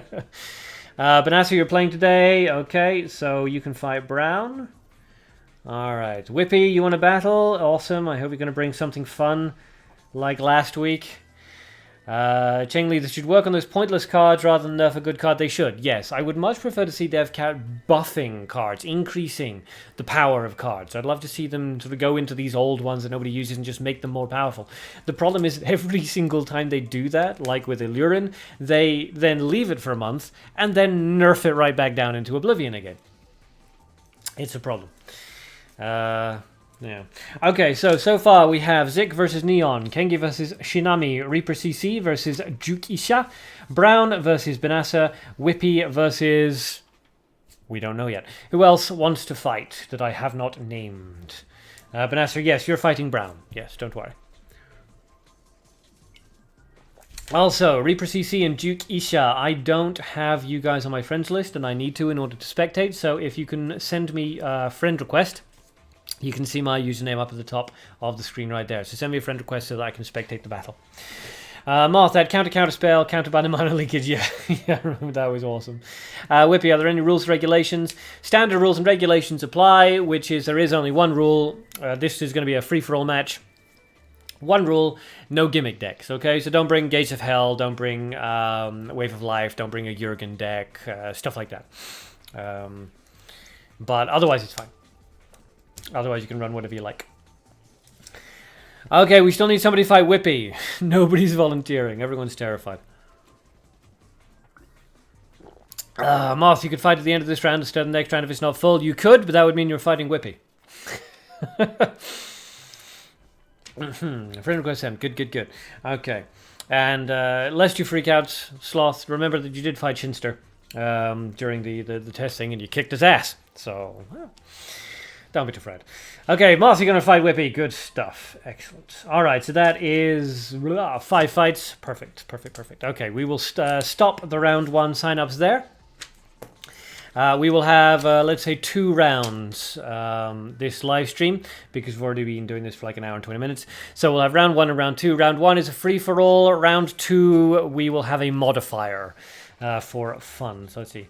Moth, the last few times you complained about fighting people, it went very well. Well, Kalpesh, you'll go with Whippy. No, you're fighting Shinami. And okay, right. So Banasser is signing up and so on and so forth. Okay. All right. So for round 1, we have Zik versus Neon, Kengi versus Shinami, Reaper CC versus Juke Isha, Brown versus Banasser, then Whippy versus Moth. So, I just need to make sure that I have the friend requests. Yes, okay, good. I have friend requests from both Reaper and Jig Isha. So, I need to remove a couple of people. Right, who can I remove? Zohaib, unfortunately, I'm going to have to remove because he did say he was going to be away for a month. So, yes, I can re-add him later. No big deal. Miss Zero has been away for 9 days, but I do know Miss Zero. So I don't know. I don't know. Here's the big problem, really. I know the vast majority of people that are on my friends list are viewers. I don't want to remove them if I can possibly avoid that. I may just need to remove Miss Zero. 9 days is a long time. Yeah, okay, I'll have to remove Miss Zero. Okay, there we go. Okay, so if you're watching Mist, I apologize. Feel free to send me another friend request later on. Okay, notice I can remove you. I don't remove people who are on my who are actually viewers. Besides, it helps if everybody's in you know, going to be doing Sunday sub battles. Well, something's wrong. I collected twice. Okay, so got Reaper CC and Jukisha, perfect. A gift from a Japanese player. I'm sorry, I cannot read that name. I apologize. But if anybody can translate that kanji for me, arigatou gozaimasu. And accept. Thank you very much. You're fighting now. You started. Well, you shouldn't be. Shame on you. I did not say ready, steady, go. Did I? Did I? Fine. Alright, no one worked up at the top with 2 mutants, Zig down the bottom with 2 mutants. Okay. Let's see, both going, well, with gold mana and dark. Zig decides to charge up, playing it defensively. Will Neon decide to go defensive himself, or will he decide to play the offensive card? Might be best to go offensive because Zik doesn't have mana or dark resources. And he does. He decides to go offensive, dropping the card appraiser, and it does get the Elysis attack boost. Pretty cool. There were no goats. This fight is illegal. I agree. I agree. Cheng Li is from you. Okay. Thank you very much, Cheng Li. I do appreciate it. Okay, so yes, this illegal underground match. So Zik, unable to answer the card appraiser because of the unfortunate falling of the resources, takes those 3 damage off the card appraiser, and now should be able to answer it, but does he decide to? He does, with a drag to hell. Down goes the card appraiser, and now Zik is ready to level up to 2 along with Neon works. Neon levels up. Decides not to play any level 1 pressure, just wants to get up to those extra angles, those extra actions. Zik levels up and all of the resources go into gold. That's very unfortunate for him. Now, okay, and his Neon works is turn. Drops a Kadir's Flying Sword in the middle of the field. And again, he gets the boost from Elysis's effect. Very lucky with these boosts so far. Very cool. Alright, Zig's turn to answer. Now, with all of that gold, if he had a paralyzing bullet, he could take out the Kadir's Flying Sword immediately for 1 cost, which would be phenomenal. But it looks like he doesn't. Looks like he charges up, is that twice? Yes, charges up twice. He's going to take that 5 damage, playing sort of very resource aggressive almost, just trying to gather up all the resources he possibly can before he unleashes whatever it is he's going to unleash. Moth can't find your phone. That's not good. You do have time though. It's another 4 fights until your turn. Zik charges up again. Johan, don't know, but everyone has card appraiser. He wasn't that popular, or he was extremely popular, and then he got kind of nerfed a little bit, and now he's less popular, but still people enjoy him. Golden Garden Apple Tree comes out.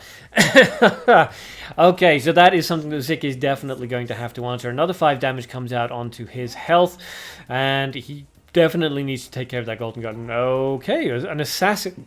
Pardon me, a Gold Assassin Shastra Special Edition card kills 2 opponent creatures with the lowest HP every 2 turns if it's empty.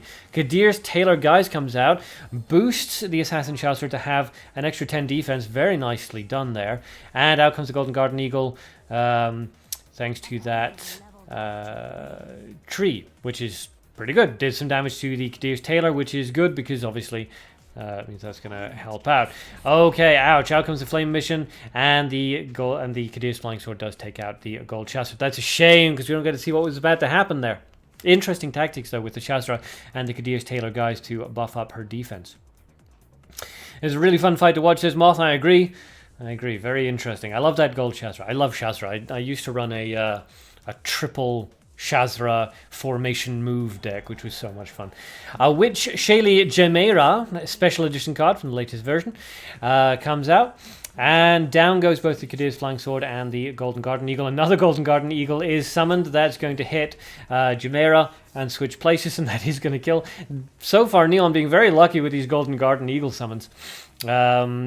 Although, honestly, I mean, Golden Garden Eagle could be summoned, Golden Garden Cat could be summoned, which would also have been fine. The only thing that would not have been good would have been the Golden Garden Fairy, and that has not been summoned so far. It's a Slothrus Moth. Someone said Card Appraiser was good in PvG. Is that true? It's okay. I wouldn't have said that it was particularly good in PvG, not, you know, better than certain other things. Card Appraiser is still a nightmare for people who enjoy PvG. Yeah, I've never had any difficulty with him. So it's quite interesting.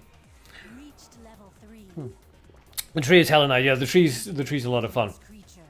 The tree is really doing work here. Zik just and out comes another Golden Garden Eagle. Is this tree capable of summoning anything other than Golden Garden Eagles? Let's have a quick check, shall we? Oh, we can't because we can't open up its help menu. So far, it's nothing but Golden Garden Eagles.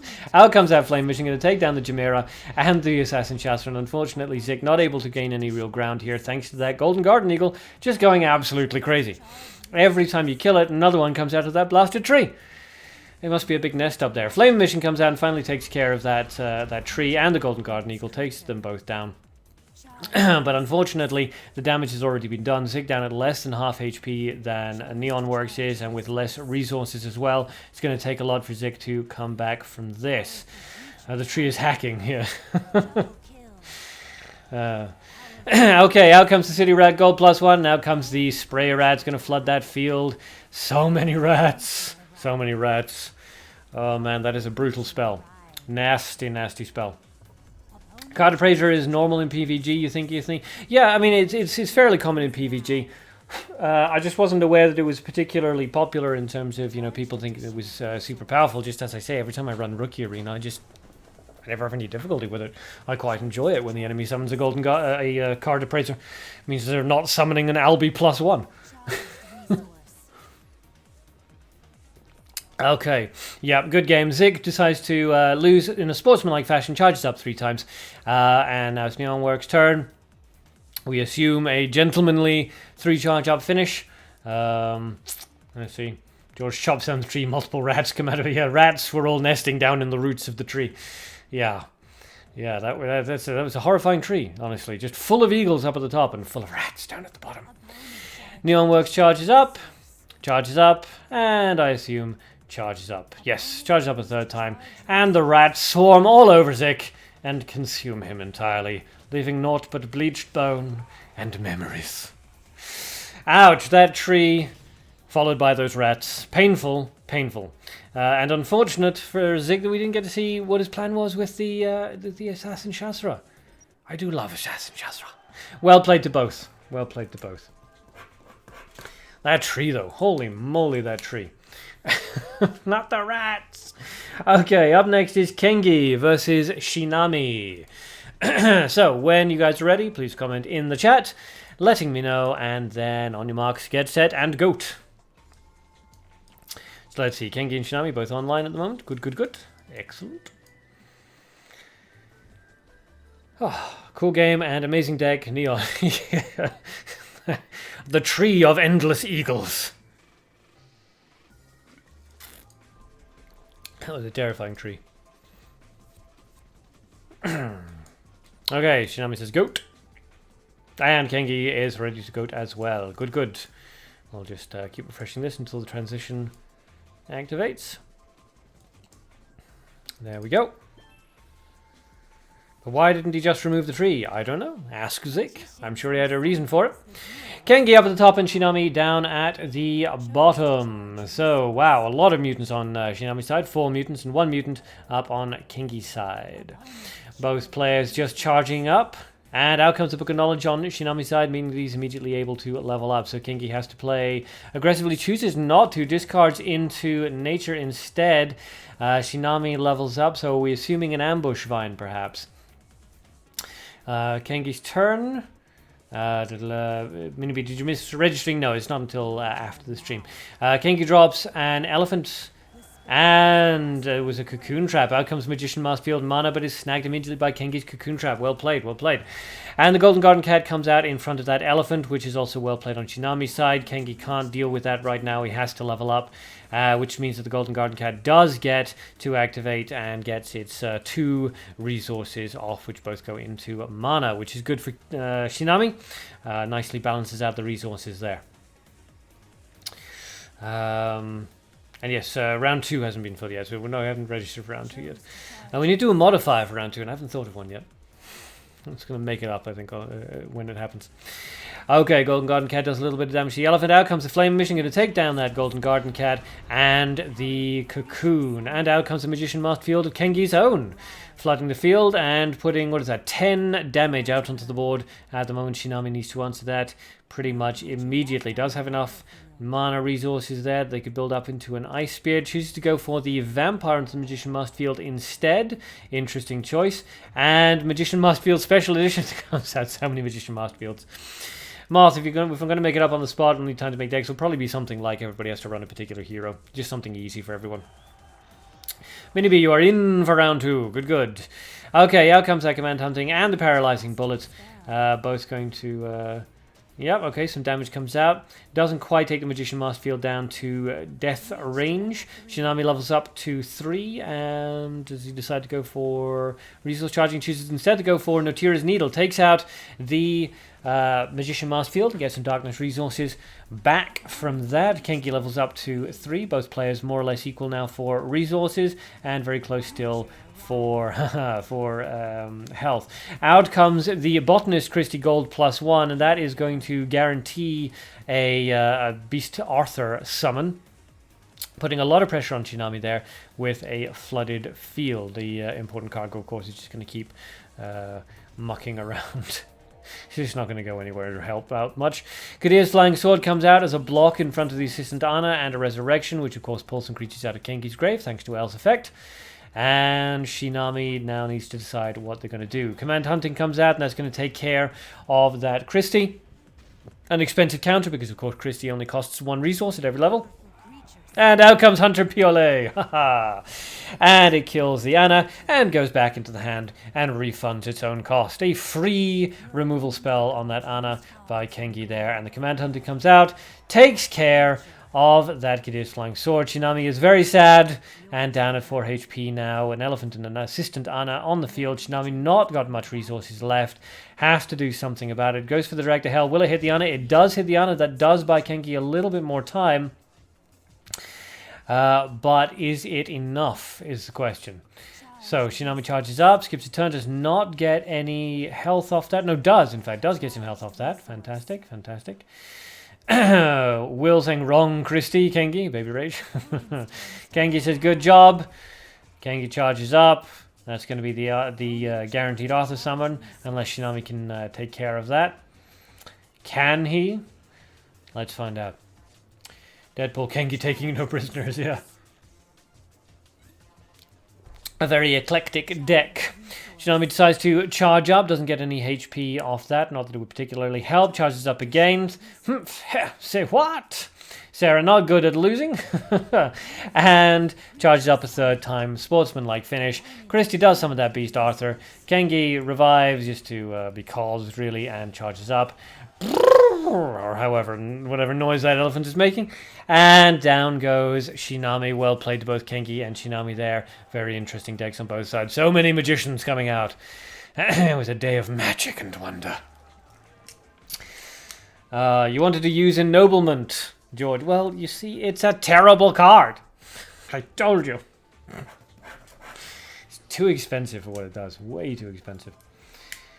Nice elephant sound, you're impressed. Yes, sarcasm is noted, Moth. Chris costs 2, does she? Oh, yes, I keep getting confused with share. Costs 2 at every level. My apology, not 3. Not 1 at every level. Okay, next up is Reaper CC versus Duke Isha. So, when you guys are ready, please comment in the chat to let me know. And then make a start. And I will just keep refreshing this until the transition has occurred. Where are we? Yeah, we are Reaper CC. And was it Duke Isha, who does not seem to be on. George, you wanted to test if it would level the magician to level 4. Well, wouldn't really have helped even if it had. I'll just have to do better with the sound effects from now on then. Yes, I will practice. I'll practice my sound effects. Good, Duke Isha and Reaper CC both online. Good, good. It was basically a circus. Where are the lions and clowns though? Yeah, you should have had like a hanged clown and lion crower. There you go. Circus deck. Duke Isha was not online but is now. So whenever you guys are ready. Just one of you invite the other to a fight. And we'll go on from there. A gift from Siloa. I hope I'm pronouncing that correctly. Thank you very much. I appreciate it. 2,000 girls. Go, go, go. Okay, good. Both ready? Send each other in fight invite and okay. Margin, you just got an idea. Guess what? Circus deck. Okay. You need some sort of oh, good, they've started. You need some sort of ringleader. Who would be the ringleader? There's a guy who looks like a ringleader. I can't remember his name now. Juki Shop at the top with 1 mutant. We assume it's difficult to tell with Fenny Heroes. And Reaper down at the bottom with 2 mutants. Jukisha using a double resource deck, which is quite interesting. So let's see how this goes. Remember, no gimmicks. No gimmicks. So hopefully we're not about to see some sort of, reversal of time thing. Discards a blue card into the grave, which is quite interesting. You generally don't see that. Could be an early counterspell. It's not. It's a free summon. Interesting to see that being dropped into the grave right at the beginning, because, of course, it doesn't really affect the skeleton at all. That's unfortunately a waste of 1 resource on Duke Isha's side. Book of Knowledge comes out, ramping up to level 2. Quickly. Reaper can basically just charge up at this point. This skeleton plus the charge will allow him to level up to 1. Chooses not to go, though. Goes for Dancer, a card you just don't see, but very cool, because her art is fantastic. And I'm not just saying that because I'm a pervert. 7 damage then, coming out onto Duke Isha and putting Reaper CC into a decent experience lead. Let's see how Duke decides to answer this. Sloth and Moth, I haven't seen either of these players before. No, it's a new set of players. Out comes Seeker Nereva, Standard, and Viskin Jane. Okay, so pseudo gimmick. So let's see. All right, so Nereva charges up, but it's not a +1 Nereva, so there's still a lot of possibilities here. Cast a Holy Missile to drain the Nereva's energy, and then a Betrayal. Really, betraying the Nereva. I would have personally gone for the. I would have tried to sort of knock Jane down a little bit, personally speaking. But okay, interesting. Nice comment about the dancer. Thank you. My honesty is very endearing. Thank you. I mean, hey, I can admire beauty, right? Good lord, she doesn't dress like that because she's a modest retiring woman who just wants to settle down in a library somewhere. Come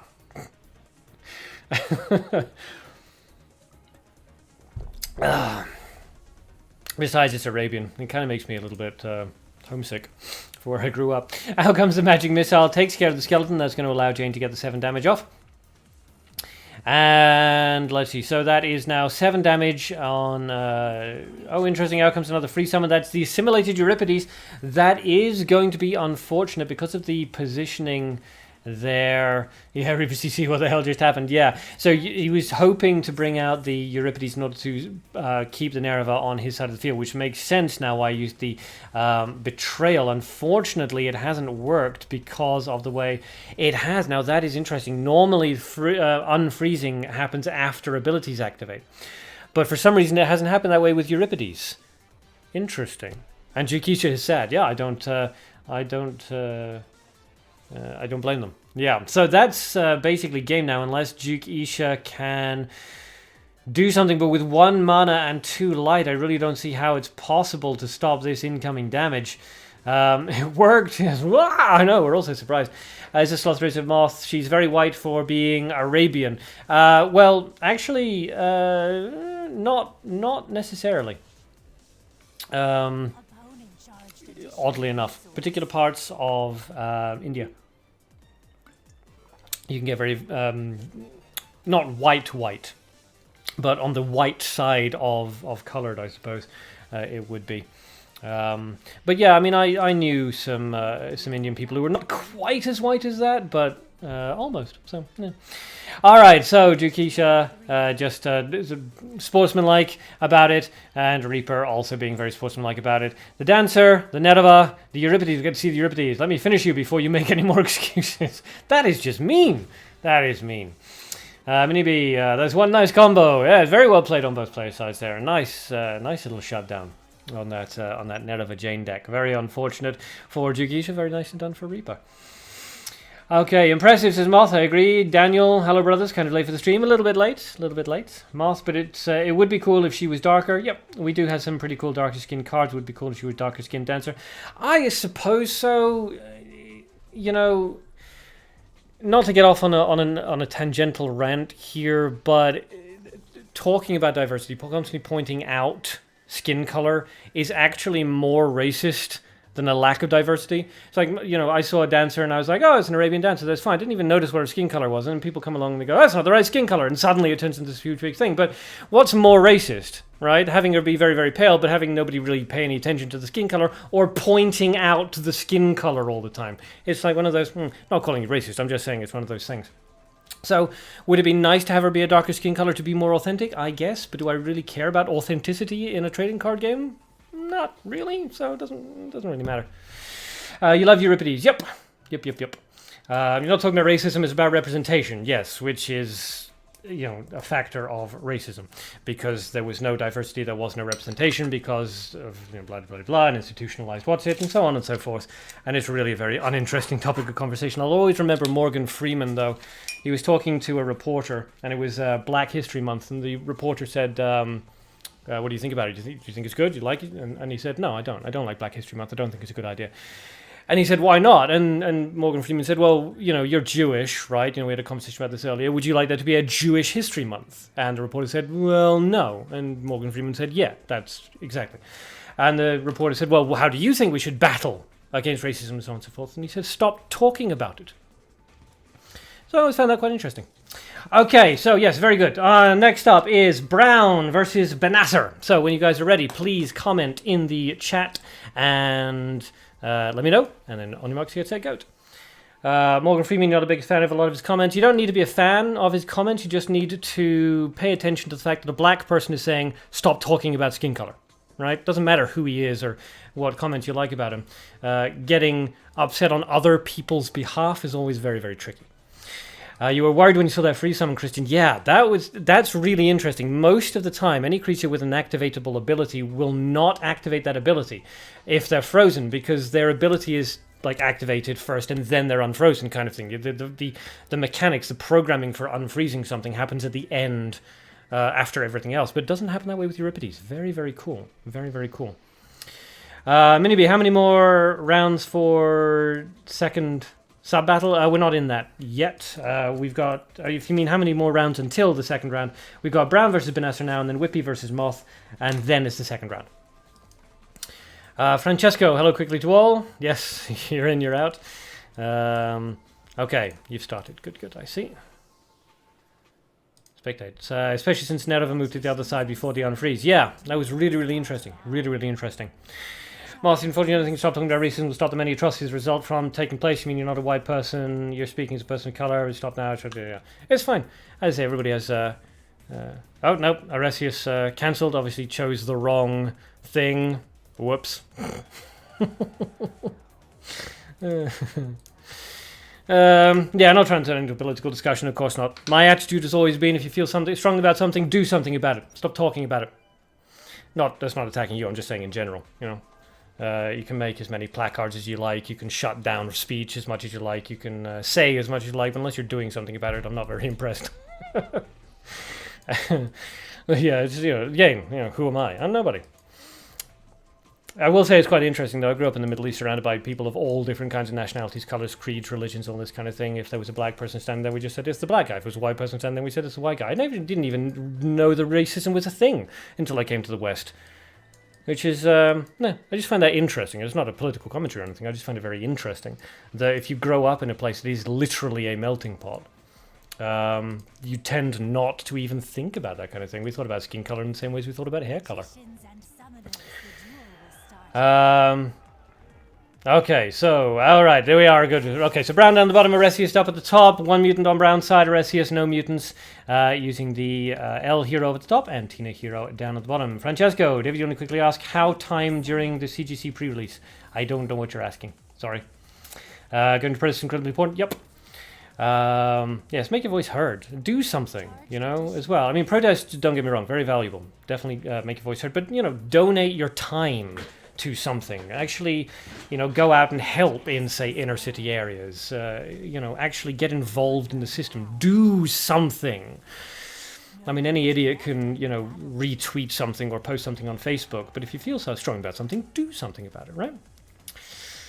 That's the lesson for today. It's not even political. Just in general, if you feel something strong about something, just go and do something about it. I imagine the problem here in Italy and probably in a lot of other countries, not just racism topic, more like what you just said, politicians talk and talk about problems and nothing gets solved. Yeah, there's a lot of talky talk. Worse than that, there's a lot of stopping people from talking. Britain's having a problem right now where universities and things are tearing down statues of old people who used to go out and conquer countries and stuff like that. So that's a really, really bad idea. You know, you can't.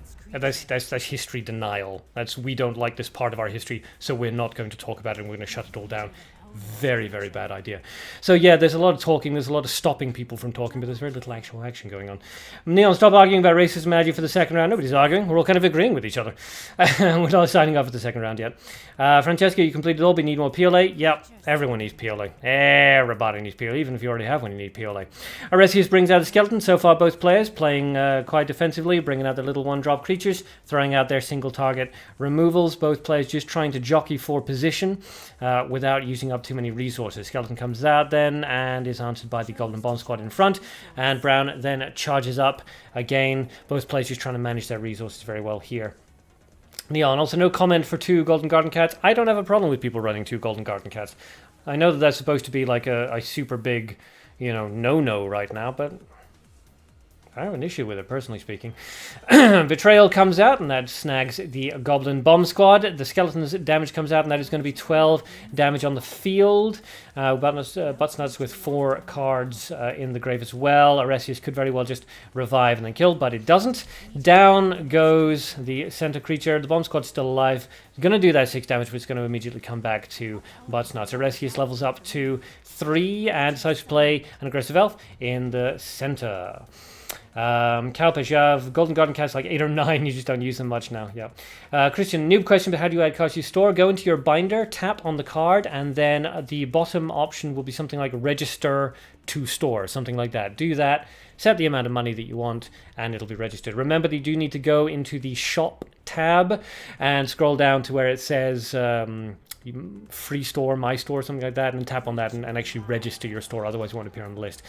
Christy comes out and is immediately answered by the Cocoon. That is going to be unfortunate for Buttsnuts, especially with just 7 HP in the elf with 5 damage on the field. Sloth, change political systems legislation is a hard thing to get involved in, unfortunately. Attending protests and calling the people in office to tell them what you think is always a good way to start. Yep, absolutely. Just do what you can with what you have. Nobody can ask more than that of you.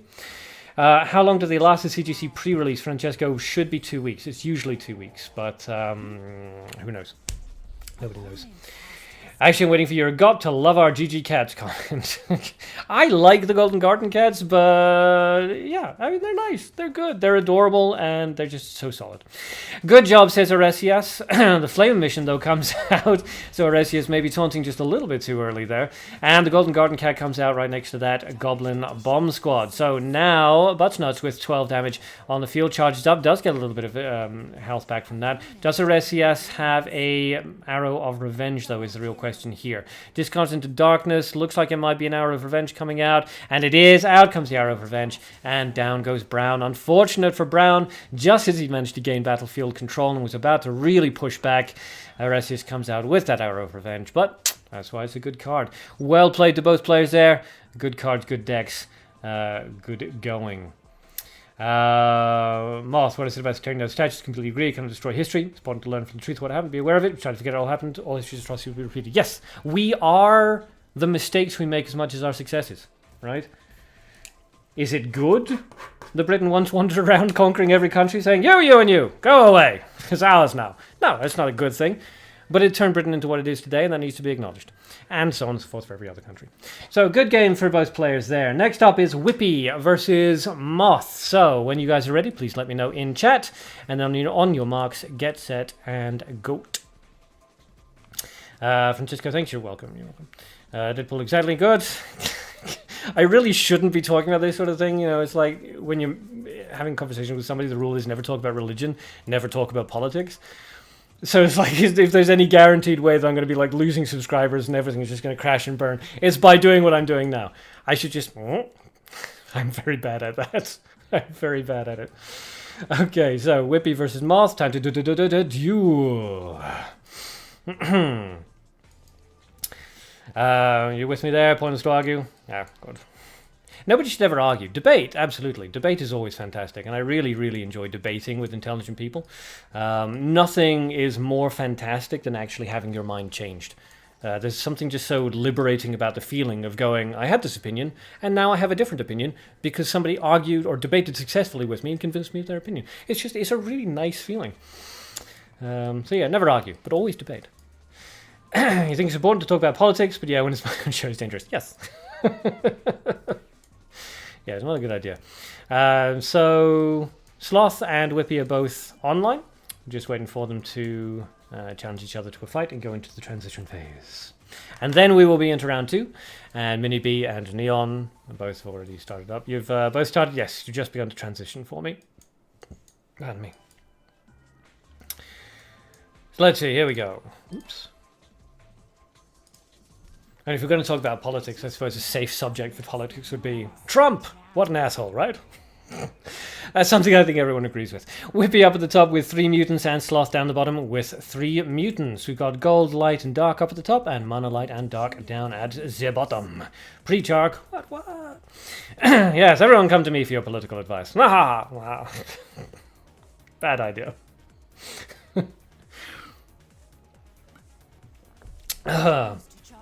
I am at heart somebody who wants to divide everybody up into groups of 10 and just push us all out onto rafts into the ocean. Just go, we're all living in Waterworld now. So maybe don't take political advice from me. Okay, Abandon Hope coming out from Sloth. Very interesting. Dropping one of Whippy's cards into the grave. Sloth, knowing that Whippy is a very unusual player, obviously hoping to shut some stuff down. Whippy revives from the grave, which is an interesting choice at level 1. And allows him to, of course, level up to 2. Moth levels up first. Whippy follows suit immediately. Both players doing very well for resources and HP thus far. Arcadean for president. Yes, president of where? Everywhere. There will only be one rule. Don't be a dick. Okay? That's the law. Alright, so Sloth charges up and drops in Apprentice Witch Shushu Mana +1, which is interesting. Are we going to see a Shushu Chi-Chi? Not Chi-Chi. Deck? No, maybe Chi-Chi. Oh, out comes the black capture and grabs the Shushu onto Whippy's side. Very interesting. Okay, so obviously Whippy hoping to shut down Sloth's big plays here, and now of course that the dead +1 being on the field kind of works out in Shushu's favor. Or does it? Is she one of those immunes? No, she's not one of those immunes.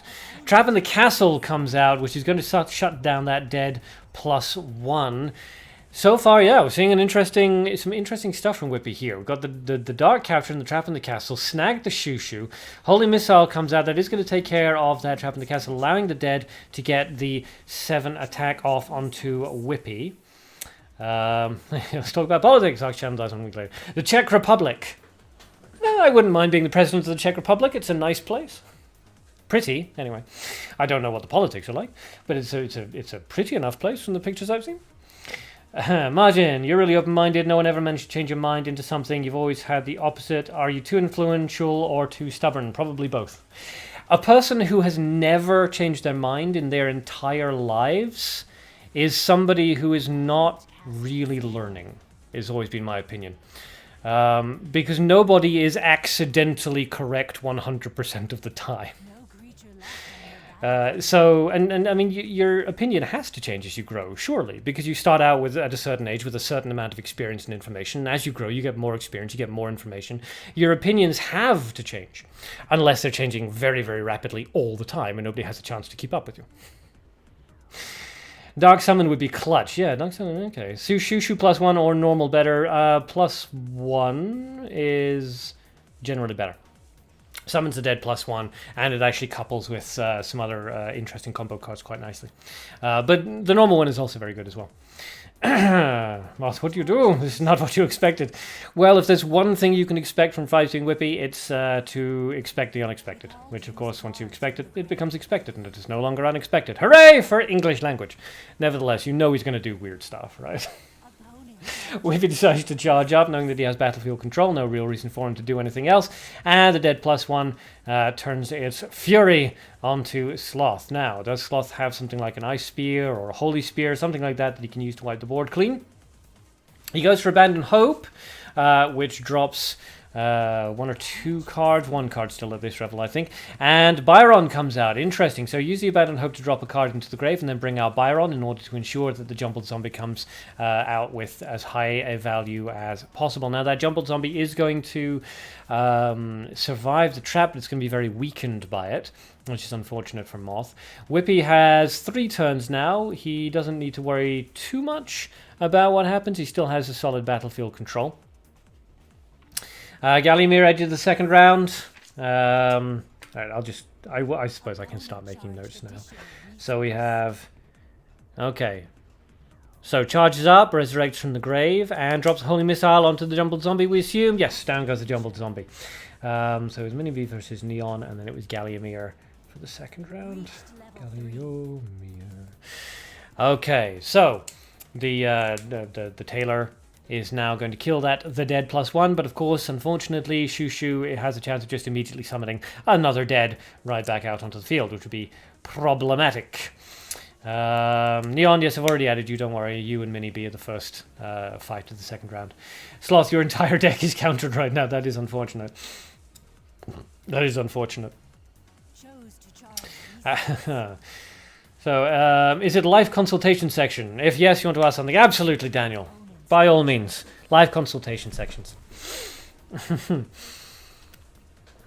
I've often been told by people that I should be an anti-life coach because I don't come up to people and I go, you can do better than this, you can do so much greater, you should change everything about it. My opinion generally, you're doing great, don't worry about it. Margin, it's not like you've never changed opinion or learned, just no one did that. The changes you went through were all personal experiences. Then somebody must have changed your mind. Not somebody necessarily that you were talking to, not somebody necessarily in a debate, but somebody who wrote something, somebody who said something, somebody who made you look at the world in a different way. Nobody gets all of their opinions internally. We're a very external kind of species. Maybe, yes, you guys are going to fight again. Yes, the first fight of round 2 is Mini-B versus Neon. So, yes. Okay, so that Shushu of Moths has finally been killed. No more dead being summoned.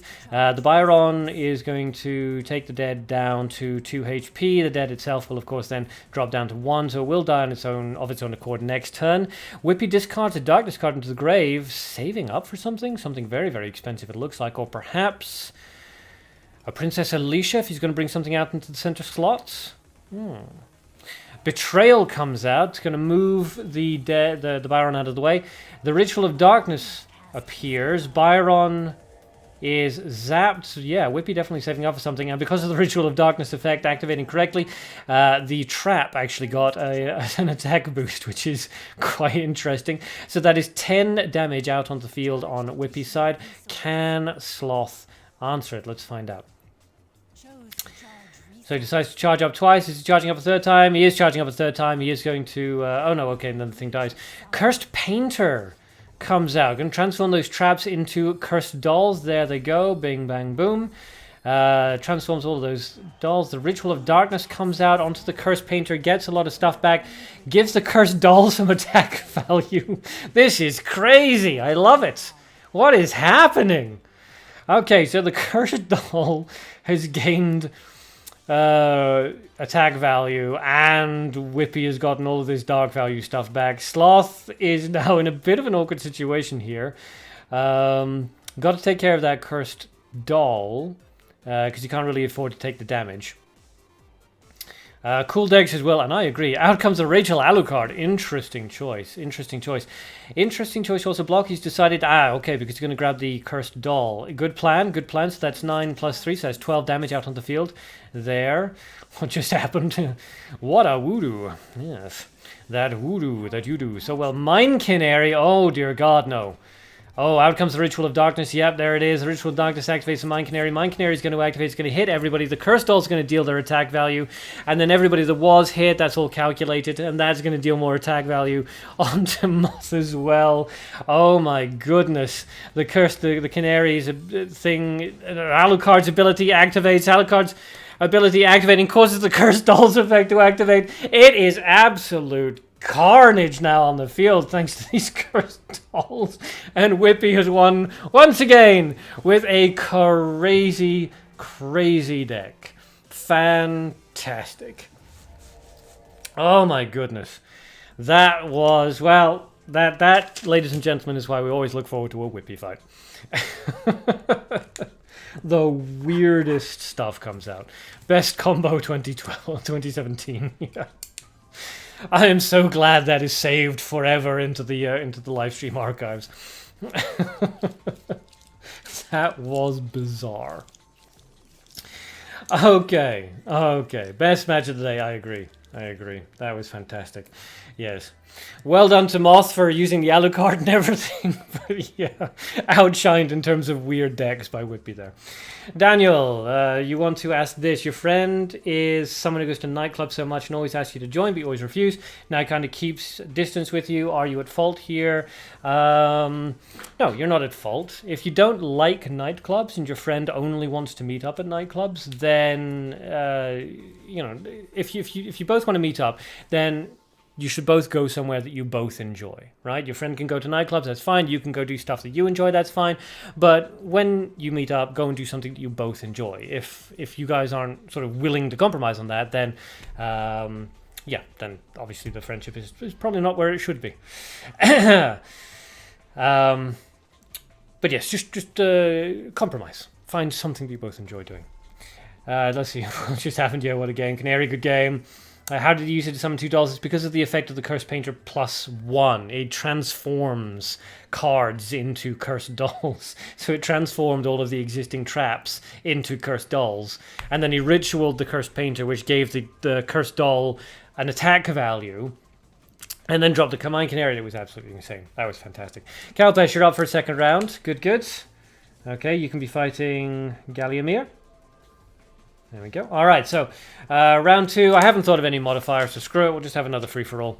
I'll probably start announcing like big modifiers on the Discord channel. I was going to do that, and then I got completely distracted. I was playing the Prey demo all morning. You see material on my... Yes, you can see, yes. Guess what tomorrow's video is about? Moth, you mean you literally countered the deck perfectly because you could not get rid of the traps. Your deck is about flooding the deck and you can't get rid of the traps because you have no AoE. Ouch. Can you be in the second round to get a second shot? Sure, absolutely. So Moth goes in there. Alright, so far we have Mini B versus Neon, Galliamir versus Kengi, and Moth versus somebody. So if you would like to be involved in round 2, and you can fight in round 2 even if you were in round 1, post in the chat right now with your in-game name and we will add you. Okay, Michael, you want to be added to round 2. Now, Michael, you were Duke Isha. Yes. So you can fight Moth, Duke Isha. Maybe you haven't got your material. Christian, yes. Reaper CC can be in round 2, absolutely. So Reaper CC versus maybe you're ready. That's nice, but we're still signing people up for round 2. Known as Mabinogi Duel, the card game that somehow brings up political, ethnic, and other life discussions. Yes, and it brings do not end your sentence with a preposition, Nonus. It is something up with which I will not put. To quote Winston Churchill. Only if the nightclub plays good music. No nightclub in the history of nightclubs has ever played good music. The point of music in a nightclub is to make your ears bleed. Sultan, you're just here, but you're up for round 2 as well. Good. Okay, you can fight Reaper CC. Is there a modifier for this round, Galliamir? No, I couldn't think of one. If anybody wants to suggest one very quickly that everybody can easily do, by all means. Something like everybody has to use a particular hero or something like that. In fact, we might be able to do that. The snake pipe is a bad card, right, Johan? It is right now. If Nicholas or the snake pipe gets a color mutant, it would be okay in a Nicholas deck, maybe, but otherwise no. What am I doing this for? Whippy, will you be Moth's sense? He means sensei, but also be his sense. We have between 9 and 21 senses, so you can be his 22nd. What am I doing? Yes, maybe I'll make the... Maybe the modifier will be the Gabriel. Maybe everybody has to use the Gabriel hero, right? Because it's the special skin. Gabriel modifier. Tushna agrees. Or Benova. Let's go with the Gabriel modifier. Okay, so the modifier for this round is everybody has to use the Gabriel hero. If you don't have the Gabriel hero, then you can use whatever hero you like. I'm not going to be weird about it. Daniel, think if you like, that's fine. You're a gamer here, and he is not. You know the big difference between this, right? Yes. So maybe you cannot really compromise, but you will try. I'm sure you can. If you are friends, then you must have become friends for a reason, right? And it obviously wasn't your love of nightclubs. So whatever was the reason why you became friends originally, try to recapture that. Margin, no monomod. No, that's too tricky. Brown, can you still join for the second round? Absolutely. Yes, yes. Kalpesh, you don't have that hero. If you don't have Gabriel, then don't worry about it. Use the neutral female hero. Okay? So use either this neutral female hero or use Gabriel. That's the modifier.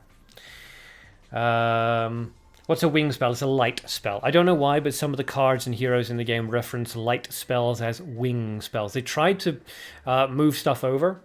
It was around the time when they started rewriting everything, and because Dark used to be Dark or Soul or something else. So they rewrote all of the cards so the Dark was renamed across the board as Soul. They also tried it with Wing instead of Light, but it didn't take off. Can't merchant hero modifier, not just yet. Cheng Li, you're up for round 2. Okay, you can fight Brown. Cheng Li. Okay. Galimir, which would be my best Warlord's mutant version? Ooh. Dark, probably. Yeah. If I could make the Warlords one color, it would probably be dark. But as you see soon, keep the good. Love you, thank you. I love you too. Okay. Kalpesh, you'll use the L hero. You will not use the L hero. You will use Gabriel or you will use the neutral female hero. Those are the rules. Don't make me come over there. Moth guy with a nightclub problem. Don't spell it N-I-T-E, Moth. We know you're American, but really, have some dignity. Ignore 90% of them are US, 5% are up. Are we still friends? Yep. So you can find a way to connect with each other. Yes, the advantage, of course, with you, Moth, is I think most of your friends are gamers, so it's not very helpful because his nightclub friend isn't a gamer. But yes, there's definitely ways you can find common ground. Thekas, thank you very much for the gems. I really appreciate it. Tubo, you can't play on your phone watching YouTube on your PS3. How are you guys doing this? I don't know. It's easy enough for... I don't know. Ethne, why Dark? Holy Missile.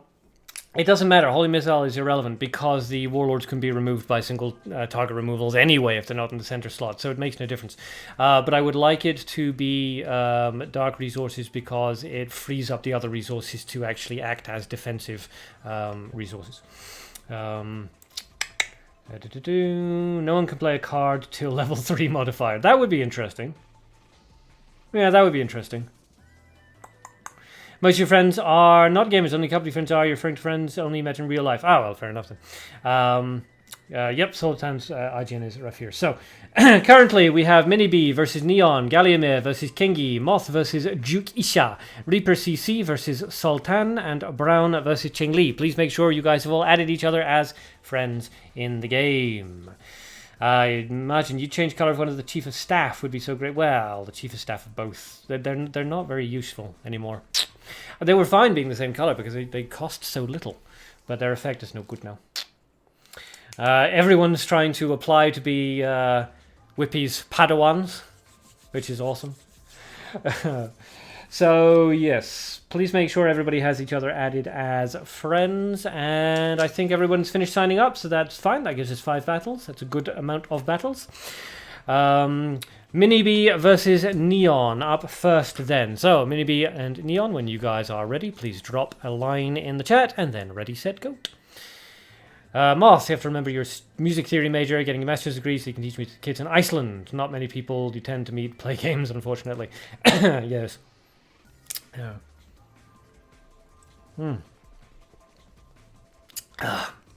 Cheng Li, has Batnos as friend. Yes, that is Bran. Mini B, how about changing some of the collab cards from light to another color? Yeah, that would be nice. It would be nice to move some cards into... I'm just checking all this stuff. Where's Sloth? Is he transitioning? Let's see him on the list. No, it's not Sloth anyways. It's Neon versus Mini B. I don't know why I'm saying Sloth. Okay. Mini B is ready. Good, good. So it looks like the transition is occurring. Yes, it is. Good. And here we go. There we go. Yeah, well, I don't know why I was saying that you need to be online. Doesn't matter. Mini B and Neon works. Mini B with 2 mutants, Neon with 1 mutant. And Mini B using the special skin for Gabriel, which is lovely. Okay, so what are the rules of games? You can get Moth. The rule is you must be using the Gabriel hero. If you don't have the Gabriel hero, then you have to use the neutral female hero. Okay, so Mini B opens with an aggressive blue, well, not blue, of course it's blue, Kadir's Flying Sword. Now, Neon does have gold and can use a paralyzing bullet, which is exactly what he does. Even a resource trade, but does push him into the lead XP-wise. Mini B charges up to gain some resource parity, and it's Neon's turn. Will he play an aggressive card, or will he charge up as well? He decides to charge up as well. Both players, he's trying to gather as many resources as possible, and it does go into gold for Neon, which is very useful for him. Balances things out a little bit better. Mini B's turn. He can play an aggressive creature here, forcing Neon Works to level up and take the hit, or remove it and not level up, and giving Mini B a chance to get in there first. Let's see what he decides to go for. He's thinking about it. I'm just going to check my internet, make sure I'm not down. I'm not down. Good. It's not my problem. It's not my fault, rather. Anytime any player takes a while to think about their move, I always assume that I've crashed. Wow, an Albi Stone Golem +1 comes out, playing very, very aggressively there.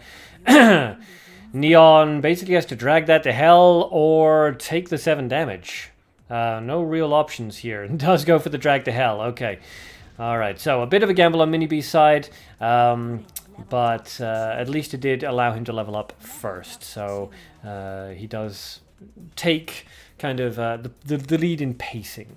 Let's see if he can maintain it. Out comes the Tsubaki Yayoi, a very good collaboration gold card. And Neon Works isn't running light, so can't possibly have Religious Confession. Let's see, Neon revives out of the grave, which is always a bit of a gamble at level 2, because obviously it affects how much damage you can do later, but he needed to do it in order to take care of the Tsubaki with a Drag to Hell. That Drag to Hell, of course, now has 2 extra grave cost on it, meaning that it's a 5-cost card now. So if Mini B can get another Albi +1 Golem out onto the field, or can get it out onto the field again, he should be in a very good position, because Neon won't be able to easily drag it to hell. Neon decides to charge up, trying to gain resources here. It does go into dark, that's very good for him, and plays a Kadir's Flying Sword, forcing Mini B to respond. Now, will Mini B respond with something like a Goblin Bomb Squad, or will remove it? Goes for a Feathers of Phoenix, going to bring that Albi Golem right back out onto the field. Ouch, that is painful for Neon. Again, it is possible to remove it. He will have enough resources at this point, but that's going to be another revival, and then the action's going to come out. It's really ramping up those grave costs there. And that Feathers of the Phoenix, of course, a very cheap spell. So if Neon does go for the Drag to Hell, doesn't decide to go for the Mukro Algesco, turns into a frozen creature, using a single target removal paralyzing bullet to take care of the frozen creature. So used up both turns, but they were both quite cheap spells. So that's a nice amount of resource balancing there. And Neon, of course, with 5, 4, and 5. Very nicely done. Mini B has 11 into nature, which is fantastic, and 8 into mana, which is great, but only 1 in gold. Not doing quite so well for the gold resources. Does manage to level up to 3 and revives from the grave. Going to let that Kadir's Flying Sword get the 5 damage off. Neon reaches level 3. Resources go into mana. and decides to charge up, knowing that he has battlefield control right now, preferring to save up to answer whatever comes next. Out comes that Albi Stone Golem +1, draining almost all of the considerable nature resources. And Neon, of course, can bring out that Drag to Hell if he wants to again. Decides to go for the Court Secretary Veronica instead, as well as a Hunter Rigette. So that is going to ensure that Veronica can bring out the book. The Cadiz Flying Sword, of course, is going to die to that Albi without any real difficulty. So let's see what Mini-B decides to do. Now, a Ice Spear here would be pretty decent. That would kill the book, and it would eliminate the Flying Sword, allowing the Golem to immediately get some damage off. Would not kill the Veronica. It goes for a hunt, decides to kill that Veronica, not going to risk her bringing out more books. Shield Throw comes out onto the Rigette. Interesting. And for dessert, are we going to remove the history book, or just going to leave it and hope that it summons a bad SIH card? Going to leave the book alone, use the Vampire to drain the health off it, kill the Cadiz Flying Sword with the Albi Stone Golem +1. The book brings out a Sophocles. Interesting. When someone disables a creature with a build in front, it destroys all ability to disable creatures when its ally hero reaches a new level. So pointless, but a decent attack value. So 7 there, not too bad. And the history book, of course, can continue to summon more creatures if it's not killed very, very quickly. Hime und Panzer. Why Wind Clockwork so expensive? 500 to 1,000,000 gold, because it can be used very, very effectively in gimmick decks. It can be used very well with Grim Reaper. It can be used very well on a trade creature Mage 39 deck, a bunch of things like that. That's a good play on Mini-B side, but he got unlucky with that Flame Emission. Yes, so it was a bit unfortunate. Lyn comes out, blocked by the Fiery Zealot, and Sophocles, of course, unguarded. So let's see. That's going to be 7 damage, taking Mini-B down within fatal range of Sophocles. He will be able to bring out a Flame Emission next turn if he discards twice into gold and then casts the spell. If he has Flame Emission, he may not. The Secretary has really nice art, I agree. Yeah, she reminds me very much, actually, of a combination of Nereva and Xena. Okay, so Mini-B discards. Yeah, okay, so we're going to see a double gold discard into Flame Emission. Probably. Let's find out. No, Feathers of Phoenix. Interesting. Bringing out that Albi Stone Golem. Does he have an answer to Sophocles, though? Because Sophocles does not have an answer. He was hoping that the 25% chance would put the Albi in front of the Sophocles, obviously, and that didn't work out, unfortunately, for Mini-B. So, Neon charges up another 2 times, sportsmanlike finish. Yep, there goes the second charge, and the third charge for the gentlemanly end. There it goes, and Sophocles lands a finishing blow. Death is bliss to those who blah, blah, blah, blah, blah. Did not catch any of that, Sophocles. But thank you anyway. And down goes Mini-B. Very well played to both players there. Very interesting decks on both sides as well. Secretary Veronica on Neon side and an Albi Stone Golem +1 on Mini-B side. Very cool. Very cool. Okay, up next we have Galiomir versus Kingi08. When you guys are ready, please comment in the chat box, letting me know, and then get set and go.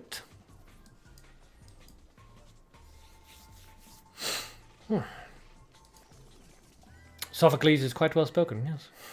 Well, he should be. Sophocles has 23 HP, so the Flame Emission wouldn't help. Gamble and lose. Yeah, well, he had a 25% chance of it landing in the right spot. Good game. Proud of you for using the shield-throwing Albi. Yes. Gotta love those shield-throwing Albis. So it's a Galiomir versus Gengi.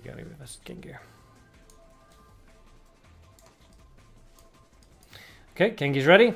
Galiomir, you ready? Do let us know.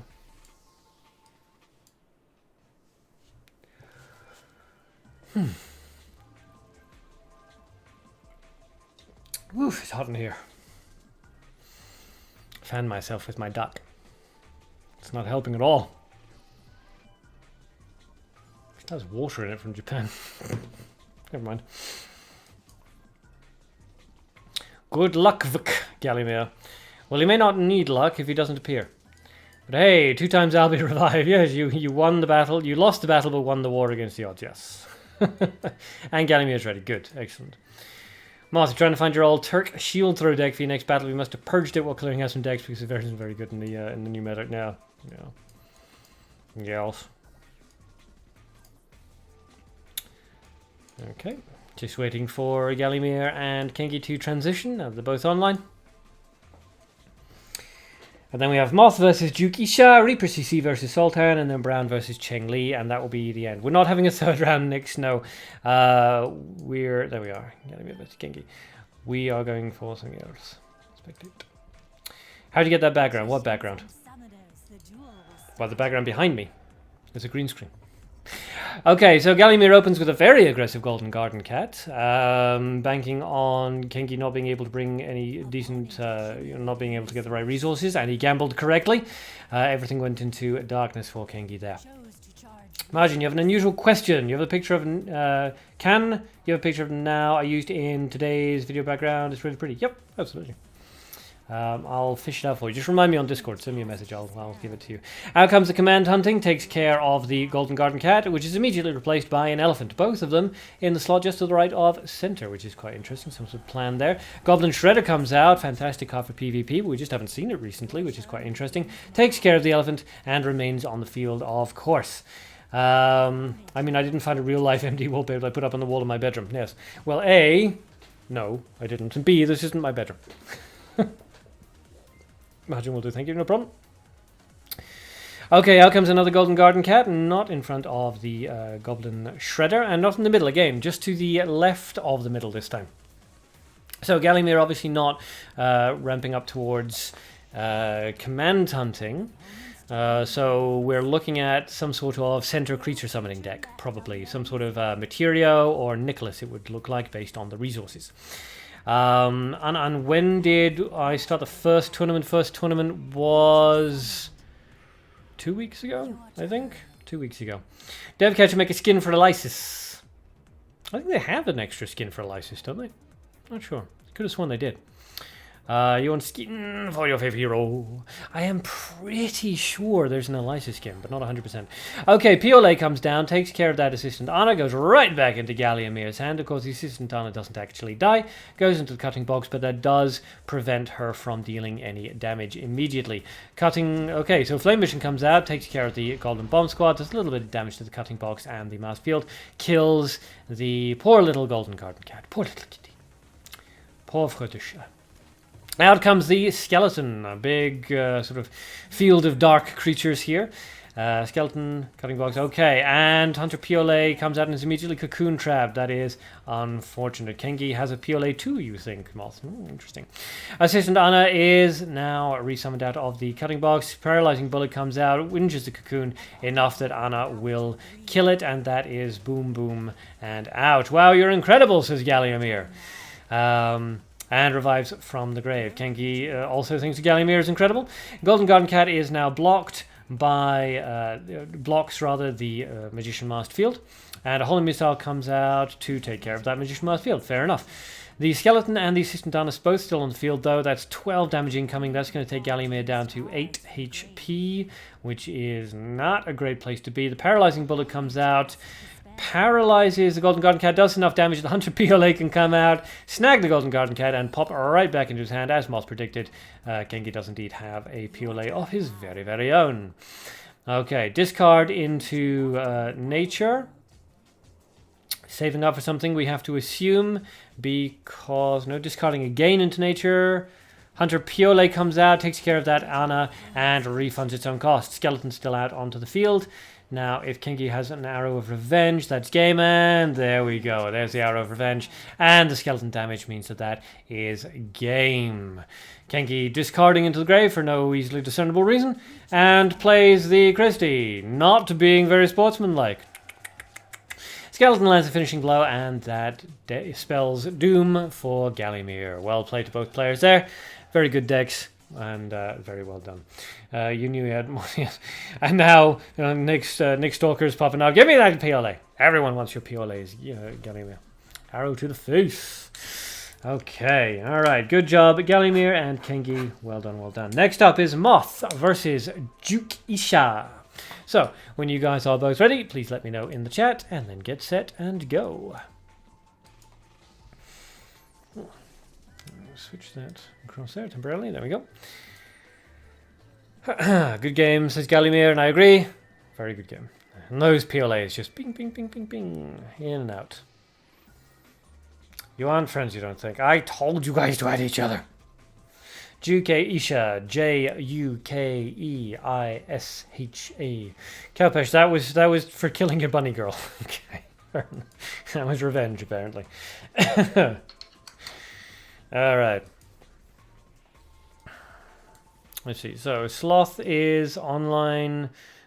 Juke does not appear to be online. Just added her. Assuming gender. Hate your unnimble fingers. That flame emission shouldn't have been played. Yeah, I know. It's always a... I think we've all done that from time to time. Lost track of the times I flame-walled my side of the field back when I was first starting playing. Juki, yes, Moth, that's how you spell it. Doesn't seem to be online, though. There. Galliamir misplay. Okay, good. Ready. Excellent. Yes, there we are. Jukisha is now online. Perfect, perfect. So whenever you guys are prepared, please send each other a fight invite. And I'll just monitor for the transition. Ooh. Marcus Johnson just subscribed. Thank you very much, Marcus. I appreciate it. Go mich. Why do you keep calling Michael a woman? I mean, you're aware that Michael is a boy's name, right? I'm just curious. Okay. Looks like the transition is happening. Let's go. And spectate. Good. Okay. Just slowed down for a second there. I wasn't sure what was going to happen. Okay. Both players using Gabriel. Fantastic. Jukisha sounds like a girl's name. Okay, fair enough. Jazz or Clippers? I have no idea what you're talking about, John Love. Okay, so an aggressive skeleton answered by a goblin bomb squad. An interesting play right at the beginning, but Sloth with no light resources, so no holy missile options here. So, what will we see? Let's find out. Out comes Lichy, switches places with the Golden Bomb Squad, kills the skeleton. Nicely played on Sloth's side there, being very, very aggressive. That's 5 damage out onto the field, and 3 goes through into Jukisha. Sloth with 2 creatures out onto the field and ready to level up now. Is in a solid position. Let's see if Duke can answer this. Once again, looks like Duke is running 2 resource deck, Light and Darkness. So let's see how this goes. Johan, you gotta go. Nice stream, thanks. XML, thank you for stopping by, Johan. I appreciate it. Hopefully you can make it for the next one. We will be talking about tournament stuff right at the end of this, so if you're interested in tournament stuff, Johan, please do check out the archived copy of this stream once it's finished. Lychee, says maybe, yes. Okay, so Moth levels up to 2. A card appraiser is out onto the field, and Lychee is sitting there now. Moth discards into Light, which is quite interesting. Are we going to see an Interfectum? A Formation would be an unusual choice. And decides to charge. Just going to let that card appraiser do what it do. So let's see. So card appraiser activates. Lychee goes bye-bye. And it will deal 2 damage. Nothing too major to Sloth. He doesn't need to worry about it. And a Witch Cheshire comes out and is immediately hit with the Interfectum Malice. As predicted, fantastic. So Moth must be very happy here to see somebody else using a Witch Cheshire deck, one of his favorites. And but unfortunately for Duke Isha, the Interfectum snagged that ability right off her. So the card appraiser is still out onto the field, which means that Moth can't really play any, can't play any 1-star or lower creature. Sloth is apologizing to Cheshire. Doesn't mean to, well, we always hurt the ones we love, Moth. Okay, so Moth charges up, or Sloth I should say, just to keep it all clear, and brings out Tager. Nice, killing both of those creatures. I do like Tager. He's basically the gold missile team. He's a lot of fun. And manages to kill both the Card Appraiser and the Cheshire, leaving a fairly brutal 20 HP, 5 attack value creature out onto the field. That is very difficult to deal with unless Jukisha has a Drag to Hell, which he does, and down goes poor Iron Tiger. Alpacad's Alpaca Apocalypse, yes. Like you did, out comes the Elf Hero Triss Light variant, and that could be problematic for Sloth, given that he doesn't have enough gold for a Flame Emission. He does have enough light for a Holy Spear, but as we can see from sort of the positioning of the cards, there is no Holy Spear there. So let's see how he decides once this. He goes for the charge and the level up. Just going to let that 8 damage come through, not worrying about it right now, saving up his resources for an answer later on. So let's see. Jukisha charges up. And I can't quite see, but yes, he can level up 2-3 and does so, leaving himself with 4 and 4 resources. Now, Sloth can clear this field. He's in a fairly solid position. He goes for the Flame Emission, takes care of the Elf Triss, which is smart because you don't care about the Archer. Brown, yes, Alpa cats. Ho! Stop. I do love the Thundercat. Out comes Bang Shishigami. Moth just using all the weird little creatures right now. Deals its direct damage into the Elven Archer, which of course guarantees the Elf Archer is going to die next turn, unless Jukisha removes Bang Shishigami. Now, it's worth noting the Bang Shishigami generates energy each turn, and based on whether or not his energy is even or odd, he will do either AoE or single target damage. Drag to Hell comes out, takes care of that Elven Archer and the Bang, which is a good play by Duke because he doesn't care about the Elf. The Elf is not doing anything of any value. Moth, he thought about using the Alpacats for this fight, but he didn't want to be too predictable. Fair enough. Okay, so both players struggling a little bit for resources. Light is doing well on both camps, but just like a couple of resources in the other ones. Sloth charges up twice and then brings out a leopard. Let's see if Jukisha decides to answer that with a surprise attack or similar. I'm almost out of my arc juice. It's horrifying. Okay, decides to block it with an elephant. Now, that elephant is just a temporary measure. The leopard, of course, will kill the elephant before the elephant can kill the leopard, barring any removal spells being used. Sloth discards into light, so we assume that's the Interfectum going back down into the grave again. A bold play, given that he has 6 cards in the grave now with that Interfectum. Perhaps a revival and then an Interfectum drop would have been slightly better play, just for more variety in the hand, but perhaps not. Perhaps he has a plan. Let's find out. Card Appraiser comes out on the far left-hand side, and it is snagged by the Interfectum Malus. That's going to be a bit problematic for Jukisha. It's still 5 damage off that Card Appraiser, so it's not bad, but given the Sloth is leading in damage and has more damage on the field than Jukisha does, Sloth is in a bit of a better position here.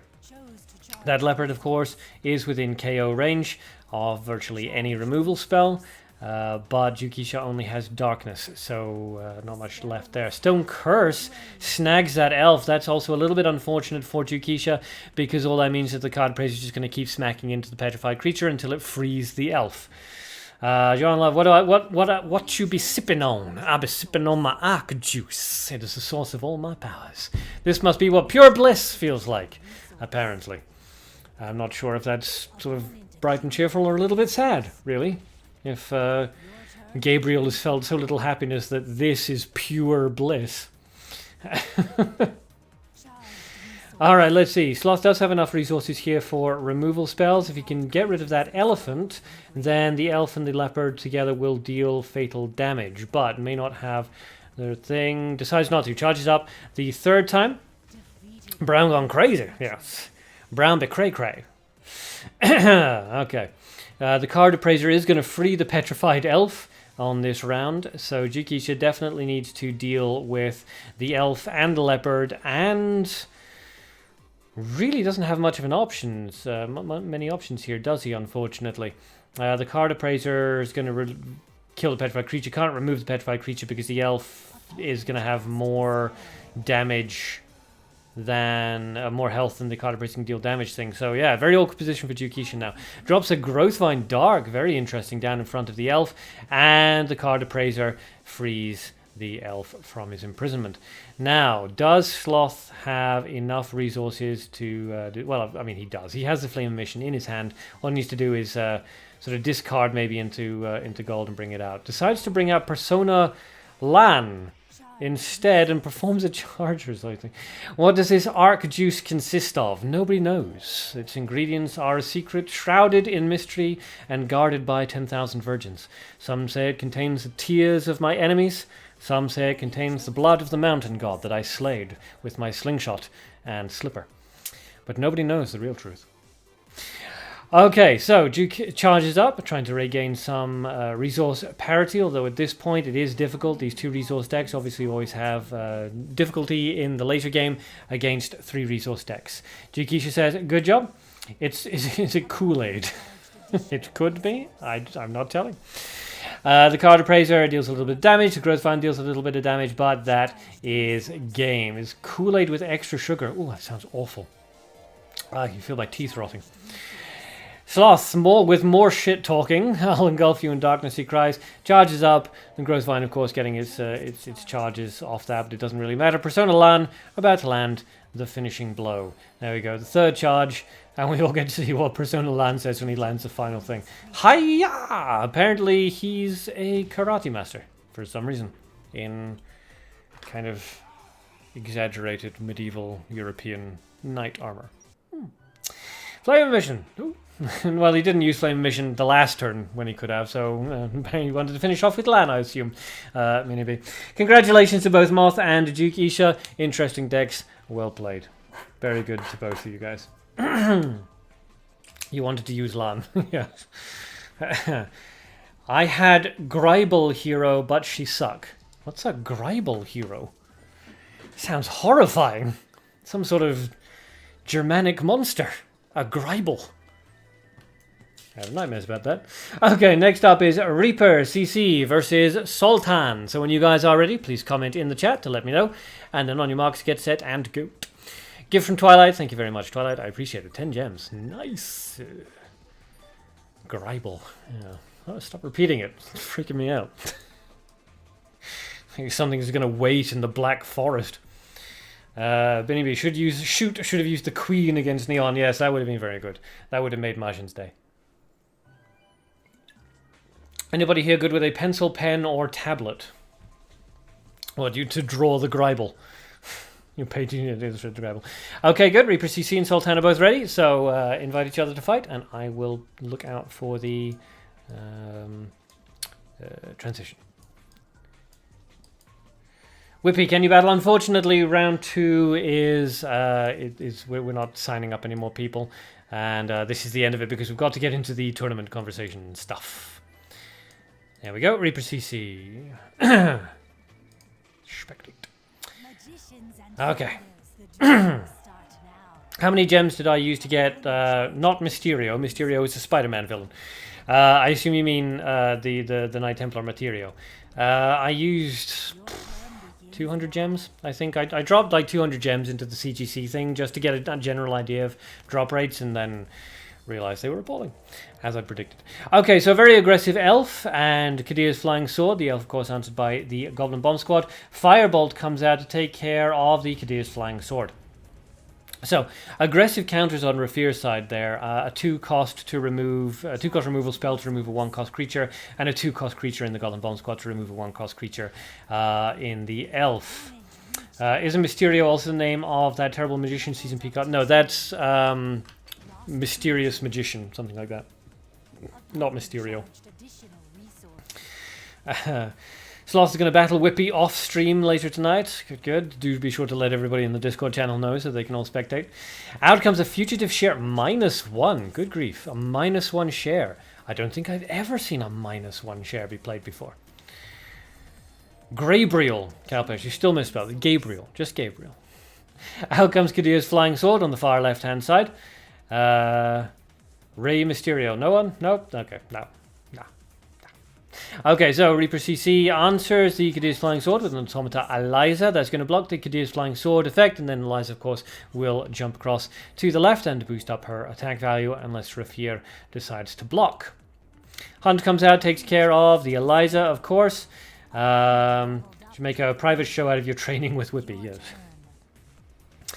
And the Rafir's Flying Sword hammers into Reaper.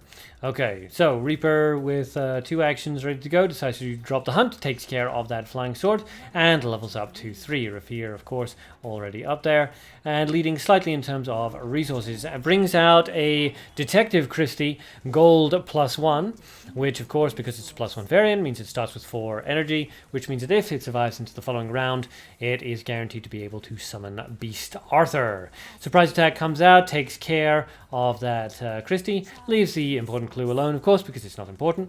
It's a share -1. Yes, it's a share -1. Oh, I was surprised as well. And Reaper charges up, maintaining as much of resource parity as he possibly can. Out comes the second, well, not the second, but out comes the gold Christie +1 once again. Which is, you know, obviously slightly annoying for Reaper. It's a 3-cost card at this point because of the grave cost. Hunt removes it, and charge up again, perhaps? Let's see. Arthur cries me to be, only to be severely disappointed moments later. Out comes Kadir's Flying Sword, gets a charge to its HP, and the important clue disappears. An Albi Stone Golem comes out onto the field, which is a very interesting play there by Reaper. And he decides to charge up, once again, just trying to maintain as much resource parity as possible. Marcus Johnson, great channel, always fun watching. Thank you so much. I appreciate it. Okay. So let's see, that 6 damage is then just going to go through. The Golden Bomb Squad comes out in front and snags. Ooh, that is brutal, because even though the Albystone Golem is not going to get its attacks off, of course, it does have that area of effect ability every 3 turns. Ambush comes out, takes care of those 2 creatures. Albystone Golem just sitting there, not going to really do anything, but got to be aware of that AoE effect.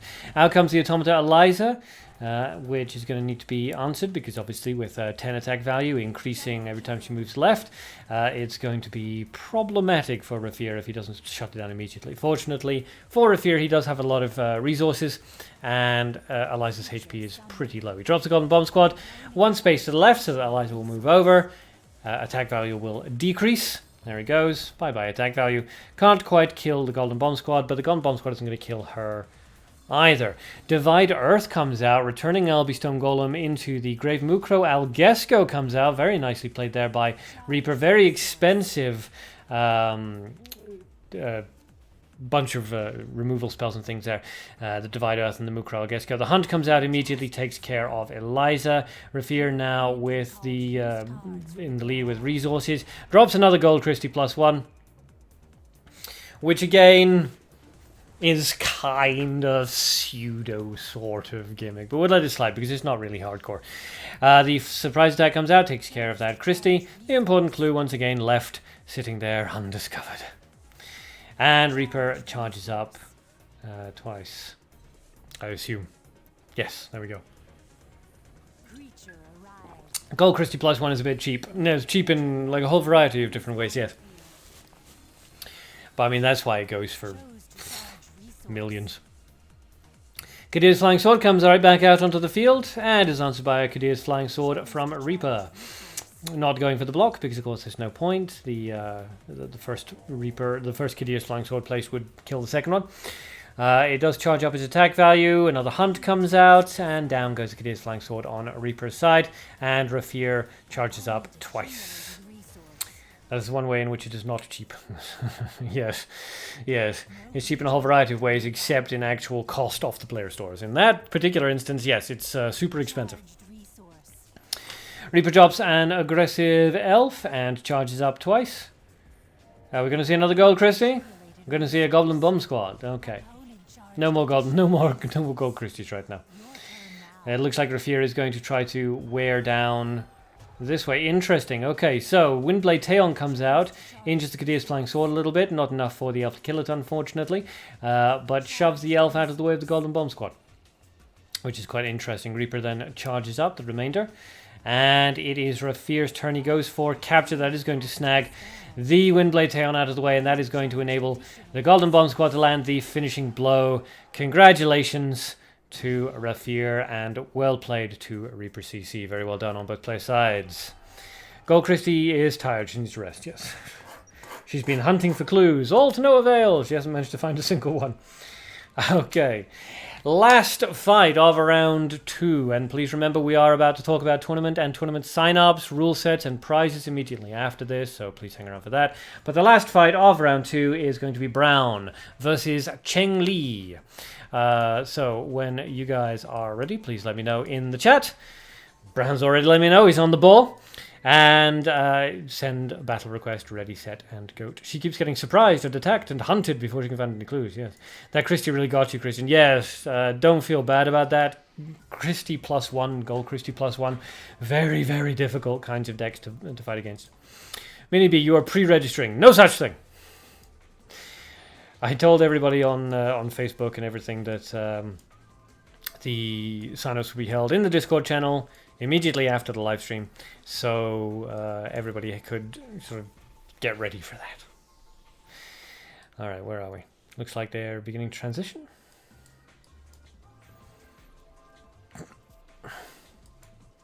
That's why it's a pre-register. Yes, except you're not allowed to pre-register. Okay, Buttsnuts versus Cheng Li. Both of them using the Gabriel hero, both of them with the new skin, which is fantastic. Nice to meet you. I'm an Angel of Darkness. Oh, absolutely fantastic. Cheng Li is opening up with a Travari, which summons 1 fruit every turn. Absolutely fantastic. C1 card from the very first collaboration ever. But not sitting there thinking about it, going, what? Pre-registrations for Alpacat players only. Decides to ignore the Travari, plays an aggressive skeleton. One of the fruits is summoned. For everyone who doesn't know what that does, fruit at the beginning of your turn, the hero recovers 1 HP and the fruit vanishes. Holy Missile comes out, takes care of that skeleton, and Travari actually manages to land a hit onto Buttsnuts, which is absolutely fantastic. Golden Garden Cat comes out in front of the Travari, the fruit disappears and recharges, it gives it a little HP, but obviously doesn't make any difference. Command Hunting comes out, immediately takes care of that Golden Garden Cat, and Travari gets another couple of hits. Look at that face, he's so happy that he's managing to hit the hero. He's like, look at me, I'm doing a good job, aren't I? You are, Travari, you're doing such a good job. Out comes the Golden Bomb Squad in front of the Travari. Buttsnuts just having no more truck with this nonsense. And an aggressive Talkaka comes out from Cheng Li. That is going to be a problem for Brown actually to deal with. His highest resources is in darkness, and obviously that's not great for AoEs. He decides that he has to ignore it. The fruit just keeps on coming. It's fantastic. And that does mean that Talkaka is going to manage to get 6 damage off. And Cheng Li levels up, of course, which means that he gets a nice little experience boost. Let's see. Out comes the Flame Mission, taking care of all of those. And no, Travari, his cute little face. And the Holy Missile comes out to take care of the final Talkaka. The Golden Bomb Squad left on the field gets a little bit of a HP boost. Slother is in boss. Can I see the deck? What? Oh, somebody else has a... Right, I see. Theon should have never betrayed the Starks. Okay, Game of Thrones reference. And I don't watch it because I didn't like the books. Okay, so Cheng Li charges up. And drops the Golden Garden Cat. Poor Travari, says Moth, and I agree. Look at this, its little face. How do you kill that? It's like killing the penguin. It's adorable. Okay. Out comes the Magician Masked Field, Darkness variant, and the Ana is in fact summoned in front of the Golden Garden Cat. So this could be quite interesting depending on how Cheng Li decides to divide this. The Divide Earth idea was cool. Yes, it was a good idea. Divide Earth is actually not bad. I think last week we saw somebody do a lot of work with the Divide Earth and a log trap. Hunter Piole comes out, kills the Golden Bomb Squad. The Golden Bomb Squad's effect does actually activate and kill the Piole before the Piole can return to the hand, which is unfortunate for Cheng Li. Out comes Ragnar the Blood Edge, so this is very much an aggro tempo deck. Very, very interesting.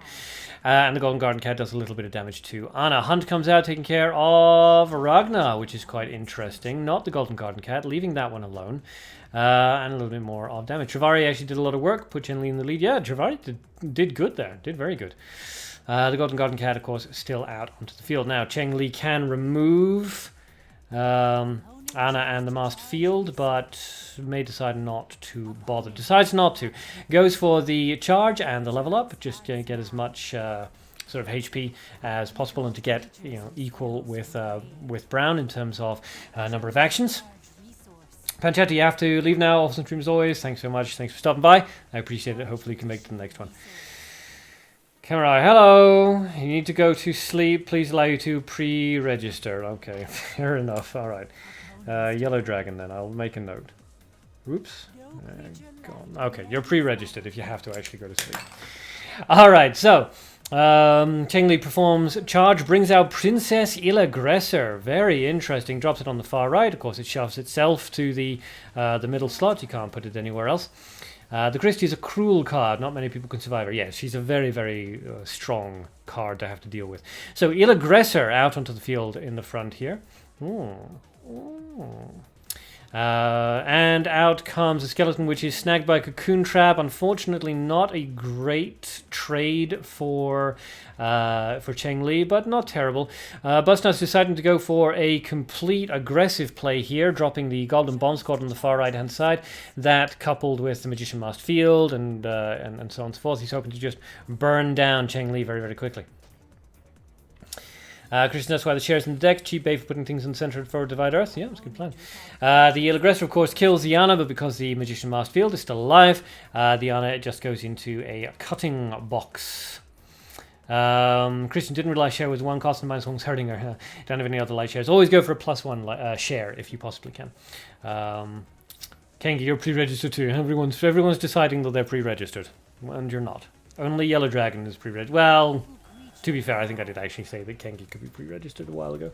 Out comes Skathach, which is very interesting. Going to transform, of course, and it will kill the Golden Bomb Squad, and it won't be able to be killed itself because of its effect. Yes, you can all pre-register with Moth, but since he has nothing to do with tournament organization, it doesn't really mean much. Okay, so Busnut is going to have to think about this very carefully. Brings out a Golden Garden Cat, just trying to play really, really aggressively here. And it makes sense. Cheng Li doesn't really have the resources to answer a hyper-aggressive play. So let's see.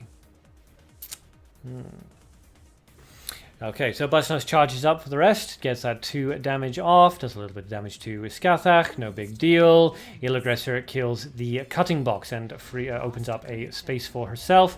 The Golden Bomb Squad goes down. Interesting. Okay, now, if Cheng Li can remove that cocoon, then he wins.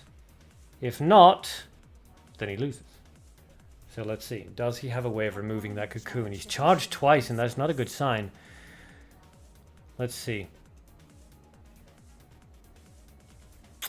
Daniel, can you pre-register? Nobody can pre-register just yet. After this fight, we're going to discuss the tournament, and then the second the live stream is over, tournament registration will open on the Discord server. This is a good game, Moth. I agree. Cheng Li is really thinking about this one. Brings out the Goblin Shredder. Okay. That's just a block. But it might still work. Because the Goblin Shredder is going to have to be killed. So if Budsnuts can remove the Goblin Shredder, he wins. If not, Cheng Li wins. This is really right down to the wire. Right down to the wire for both players here.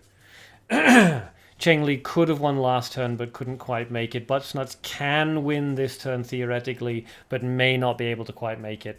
Let's see. Very close. Very close. Nail biting, it is neat. Discards into light. We're going to see a surprise attack or a hunt. A Holy Missile comes out. And that does kill the Goblin Shredder. That means that between the Dead and the Golden Garden Cat and the Magician Masked Field, there is just enough damage there to land the finishing blow. Brown charges up.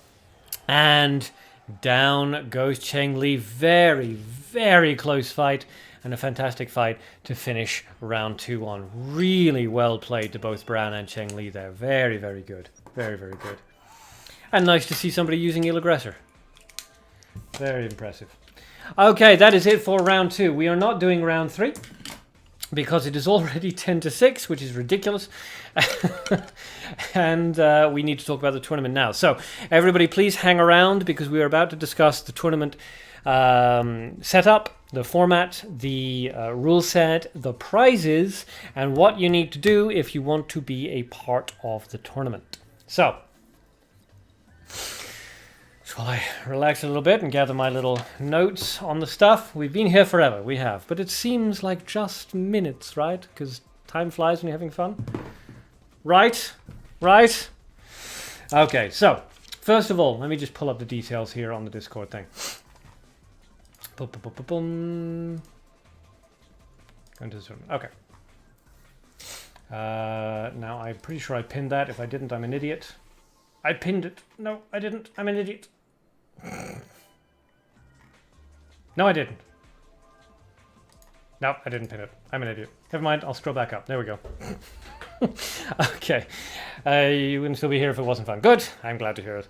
Planning on coming and going originally, but you just you came for the dueling and you stayed for the hilarity. Okay, so here's the structure, right? The structure is, it is a knockout elimination, which is the same as the last tournament, which means that each player will go up against a single opponent in each round. You fight one fight. If you lose, you're out of the tournament. If you win, you move up. We experimented, well, I personally experimented, I have like piles of paper around here, with like round robin and Swiss formats and so on and so forth, but it just didn't work. It got very, very complicated or way too time consuming. Strayed for Travari, yes. Travari, that's what it's called. So it's a knockout elimination. We experimented with other structures, but currently we just don't have the organizational capacity to handle anything other than just very, very simple structures.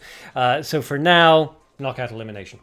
It is going to be originally 16 players, and we will have an 8-player overflow buffer. What this means is that we will have 16 players guaranteed for the tournament, and then we will open up a buffer of 8.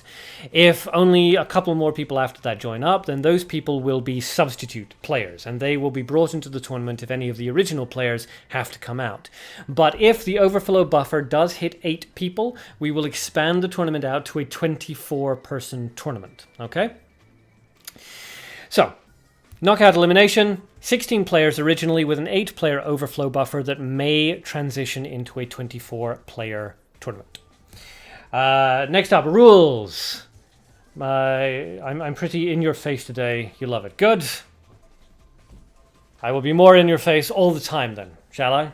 Watch, I'll get into Samurai Quack's face right now. You disgrace your ancestors! Ouch! I hit myself in the head with him. Ugh. No, it doesn't work. Never mind. Moving on with the tournament stuff. Rules.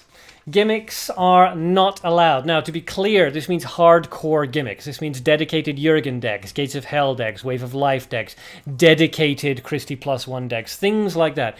Decks that have a single win condition, that are based on that require a dedicated counter to beat. This does not include combo decks. I had a few people sign up with what they claimed were gimmick decks for the test tournament last week, and they weren't. They were combo decks. Combo decks are allowed. Combo decks are fine. Gimmick decks are not allowed. I will be judging every single deck. You have to submit your decks to me before the tournament takes place, and I will say yes or no whether or not I think that it's a gimmick and whether or not it's viable according to the rule structure. So,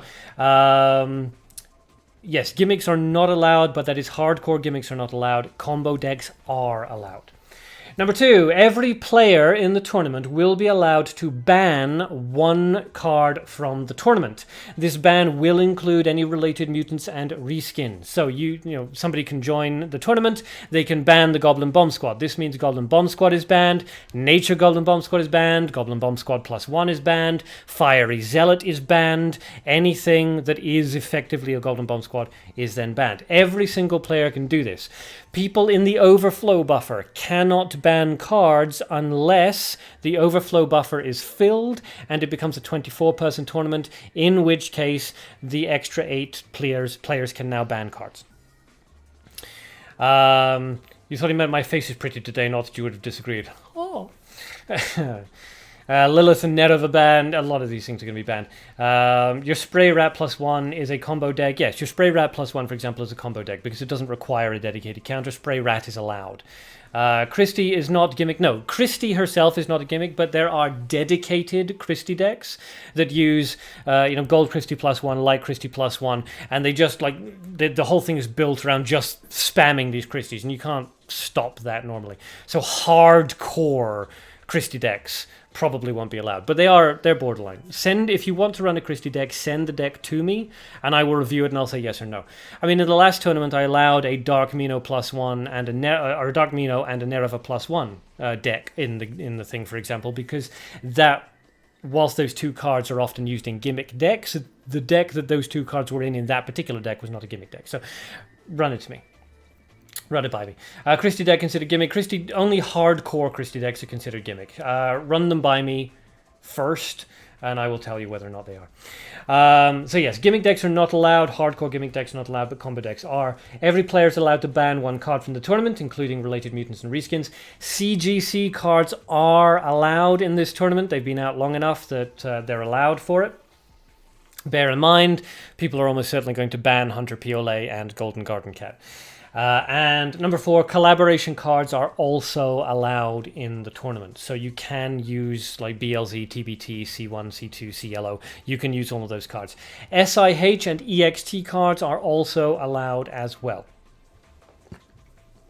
So basically this tournament is going to allow an awful lot more. Really, the only rule for things that you are not allowed is you're not allowed hardcore gimmick decks. Anything that requires a dedicated counter is not allowed. But apart from that, go nuts, basically. But when you're building your deck, think to yourself what card or cards are most likely to be able to shut down my deck and my playstyle, and then ban that particular card. So use your ban strategically. Martin, in the test, gimmicks were allowed. Yes, the gimmicks were allowed because we wanted everybody to watch that, wanted everybody to see that, and then I put up a big vote, which I made a huge big deal about. I announced it multiple times on the Discord. I announced it on the Facebook. I announced it on Twitter. I announced it everywhere. I said I was going to be doing it in the live stream last week. The vote was made a very, very big deal, and everybody voted. And in the end, the votes came out, no gimmicks, but yes to the individual card bans. Why would you use SIH and EXT cards? You're not sure. Well, the Euripides card worked out pretty well, and Beatrice is actually a very good SIH card. And if Whippy wanted to use his weird cursed doll, cursed painter +1 Canary Mine card deck, that would be fine as well. Like all these cards will be banned and there will be no fun, Kalpesh. That's up to you guys. I have no control over this. You guys voted for the individual card bans, and you guys voted for no gimmicks. So ban the cards you think are going to be overpowered and whatnot, or they're going to cause you problems and everything else. What we're hoping is it's going to create more variety. But I put it up for a vote. Can't blame me. Hola, Nix. Hello. And as for prizes, yes, currently what we're hoping is that the first place winner of the tournament will get 10 million gold as first place prize. However, in order to ensure that we can do this, what we are looking for the community to do, if you guys would like to get involved and help out, is we are looking for donations. Now, we've done this in a special way. Brown is once again in charge of prizes and all that kind of thing. So he has set up a special donations shop. Okay, now this is a shop that contains a whole bunch of cards ranging from 25,000 gold all the way up to 1 million gold in lots, as far as I'm aware. 25,000, 50,000, 100,000, 250,000, 500,000, and 1 million. The idea is that you go to this shop, you buy the card for that amount of gold, and in that way you are donating gold into the prize pool. The shop ID is, and make a note, FRXA. Okay, so Frank, Rosalind, Xylophone, Anaconda. This again will all be announced repeatedly in Facebook, in the Discord, and Brown has created a special Facebook channel just for the tournament. He will be keeping everybody up to date via that as well. So if you would like to help out, donate some gold into the prize pool. The more we can get, the more we can hand out to all of the participants, as well as making the first place winners prize pool as big as possible. Go to FRXA and just buy something, anything. Just donate some cash. It would be greatly appreciated.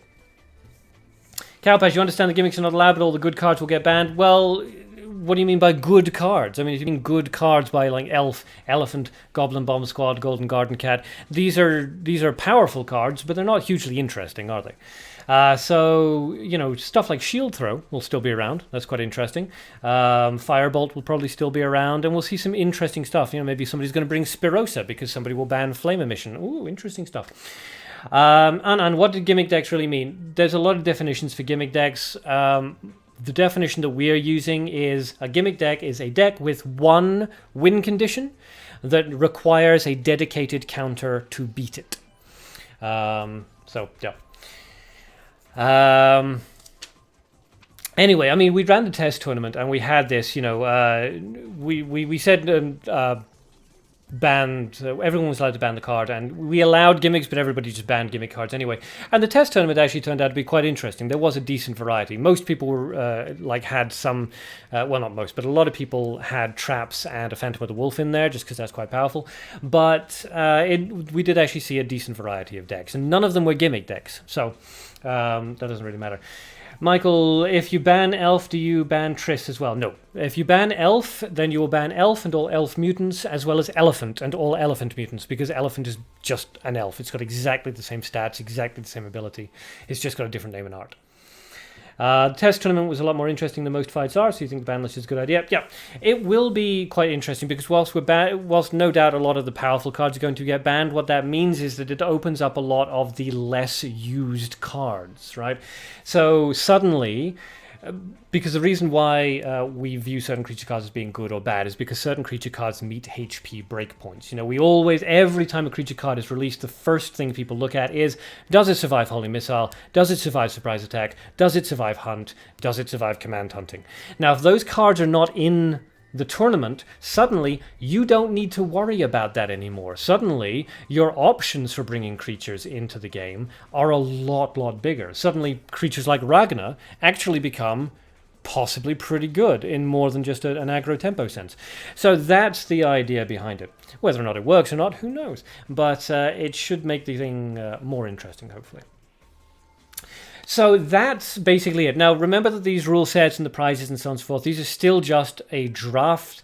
We are still open to having them changed and so on and so forth. So if anybody has any questions, criticisms, anything they want to talk about or go over, any clarifications they want, just go to the Arcanauts Discord server, jump into the tournament channel, and let your thoughts be heard.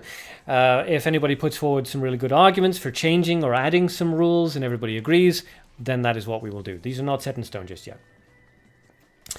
Sloth, you'd be interested to see a tournament that just bans the primary removals. You have to use unusual removal spells. That doesn't really fix anything, unfortunately. It just shoves everything down one level. So yeah. Open the registry. We will be doing that in literally 5 minutes. So, for everybody who would like to get entered into the tournament, and remember, this is first come, first served, so the first 16 people to sign up are guaranteed a place. The next 8 people may or may not get a place. If you would like to get involved and sign up into the tournament, go to the Arcanauts Discord channel thing, which I've just linked down below.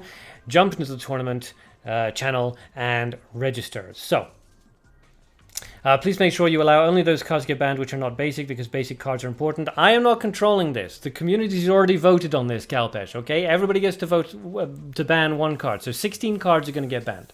Whether that's the basic cards or not, I have no control over that. That is up to you guys. You guys ban that. I'm not putting in any extra rules. It's not the end of the world anyway. The elf gets banned. Who gives a shit? Choose leopard or a flying sword. Surprise attack gets banned. Use firebolt. Come on, you guys are good players. Removing basic cards should not make this impossible for you. Everybody's playing on an even playing field here. It's not just you that doesn't get to use elf anymore. So come on, I know you guys are good at this. I know you got imagination, you got spirit, you got fire. You can do this. Removing basic cards does not make the game weak. It makes the game more varied, and I have faith that you guys can come up with something awesome. That being said, if this doesn't work, we won't do it in the next tournament. Okay, so I have linked the Discord channel. I will go onto Facebook as soon as this is finished, and I will open up the tournament sign up as well. Remember, as I said, first come, first served.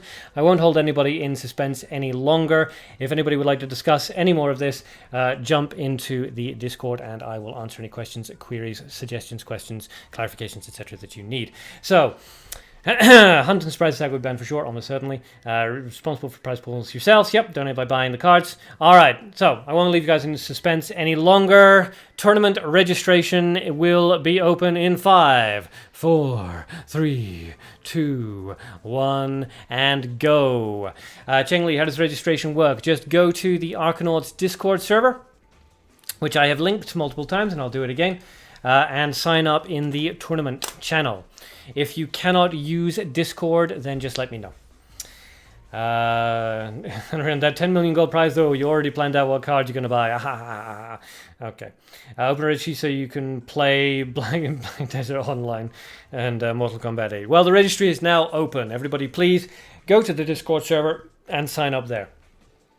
And please do sign up over the Discord server. If you absolutely can't use Discord, then get in touch with me another way. But signing up on the Discord is almost required, because it's the only way that I can really coordinate everybody. Alright, so that is it. Hopefully everybody's just flooded over into the tournament section right now to sign up for the to sign up with their places. So we will finish the live stream now, and I'll tidy up a bit, and then I'll jump into the thing and answer any questions that anybody might have, and make a note of everybody who has registered. So thank you very much, everybody, for stopping by this live stream. There's nothing on the website. What website? There is no website. Moth, you'll see you in... Yes, okay. See everybody in Discord. So, thank you, everybody, for stopping by the live stream. I really appreciate it. An extra special thank you for everybody who got involved in the sub-battles today. It was fantastic. Some really good fights in there. And an extra super-duper special thank you to all the Arcanauts who have subscribed so far, and the new ones that subscribed during the live stream today. I really appreciate it. And hopefully I will see all of you guys next Sunday for another Sunday sub-battles. And hopefully even sooner in the Discord channel. So until next time, everybody, have fun and good luck.